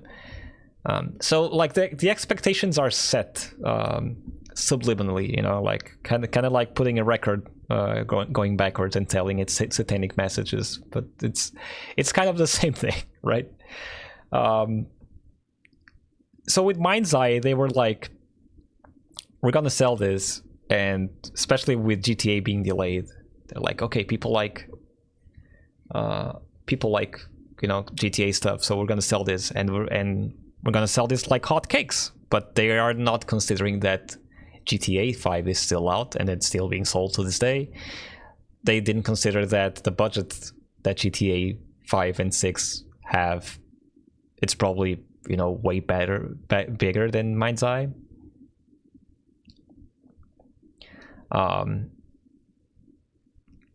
So, you know, they kind of rolled with it and forgot to deliver a good product overall, and probably like some push from investors, like pushing the game out without it being actually finished. I think here is a case of gaming journalism is so bad at the moment that the public opinion of a game is the news for that game, which leads to false expectations. I think it's a bit of everything. Like I wouldn't blame Lee solely on gaming journalism, although like I would still blame it a little bit, but at the same time, like, gaming journalism is at an all-time low for me, mostly because of how websites work. Because, you know, like, with the exceptions of some specific websites, which I'm not gonna name, most of the websites are out here trying to get you clicks. They're not reporting on the news, they're just like news aggregators reporting from each other. But the main thing about those sites is getting you clicks so they can run ads. And that also creates a cycle of shitty news overall. This is true for not gaming journalism, but to journalism overall. And we always had those, you know, like even with newspaper headlines. You can fun fact, you can thank Pulitzer, Frank Pulitzer, what's the name of that guy? Joseph Pulitzer. You know, the guy that they named the awards after. Joseph Pulitzer was also the creator of what we now call pink journalism, or like, you know, pink magazines, but basically the clickbait title and the shitty news that we see overall. You can thank him for that. because he realized that he was not selling enough newspapers at the time, and they're like, maybe I kind of need to talk about stuff that people kind of want to hear. Like, it's not really news, it's not really newsworthy.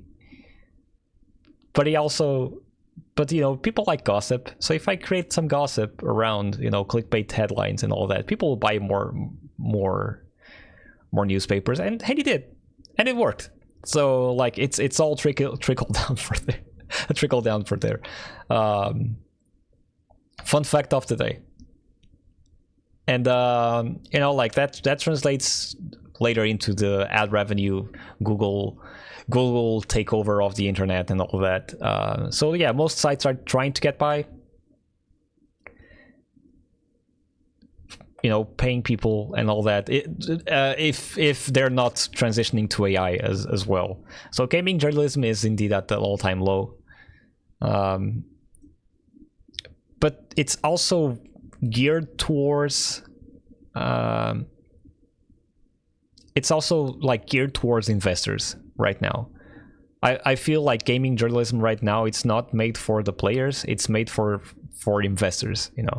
That's why you see a lot of headlines saying, hey, like, game after 2 weeks has like almost no one playing on Steam, because these types of headlines are appealing to investors, because obviously investors are looking into live service stuff and games that have profit on the long run instead of short term. And headlines like, hey, like Black Myth Wukong now has 1% of the players that had on release, and an investor will read this, and especially most investors don't care about gaming, they just care about profit, and they will read this and be like, oh, see, like single player games, like they don't last long and we can't monetize them for so long, so we'll invest into multiplayer games and live service stuff. But like, obviously a single player game will die after 2 weeks or a month maybe, most of the time. Okay, I'm not saying like all the games are there are exceptions. There's Skyrim, there's Hogwarts Legacy, and there's a bunch of other single player games, but those are exceptions to the rule. But yeah, it's true. Like if you look at the news, and if you look at the news from an investor perspective, you start to see the cracks in the wall, and you're like, oh, okay, like this actually makes a lot more sense. If I'm an investor, I want to invest money in gaming. It's like, oh, turns out live service games actually make a lot of money, because you see Fortnite selling, a bunch of cool skins. You see Roblox making a fuck ton of money. You see Minecraft still selling, and they're like, oh yeah, we want to make the new one. We want to make the new Fortnite or the new Roblox, so we're gonna invest in the new live service game. Bam. And then you get, gaming as you have nowadays. It is what is.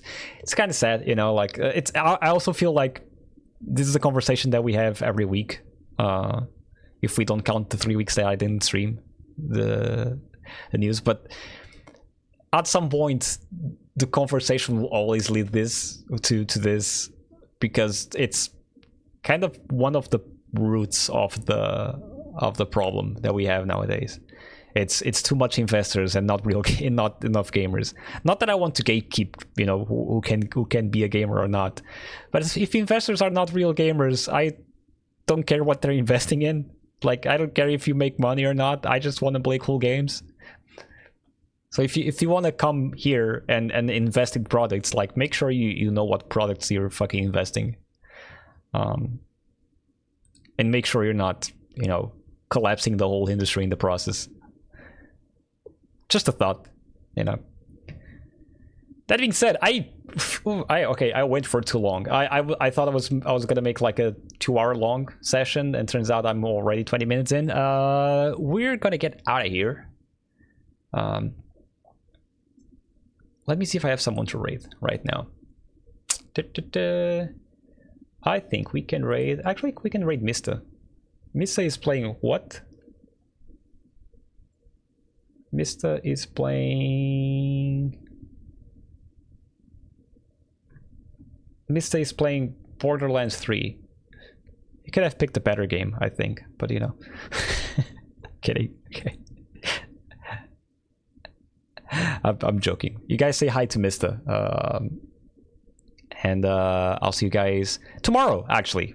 I'll stream a little bit tomorrow. I don't know what, but I'll figure it out there. I don't know. I don't know if I want to go to Blasphemous, if I want to grind Tony Hawk, or if I want to go Tekken, or whatever the fuck I think up until there. But, you know, I'll figure shit out. I don't care. We'll see. Take care, everybody, and thanks for being there. And thanks for being my company in another edition of the Fgeitas Show.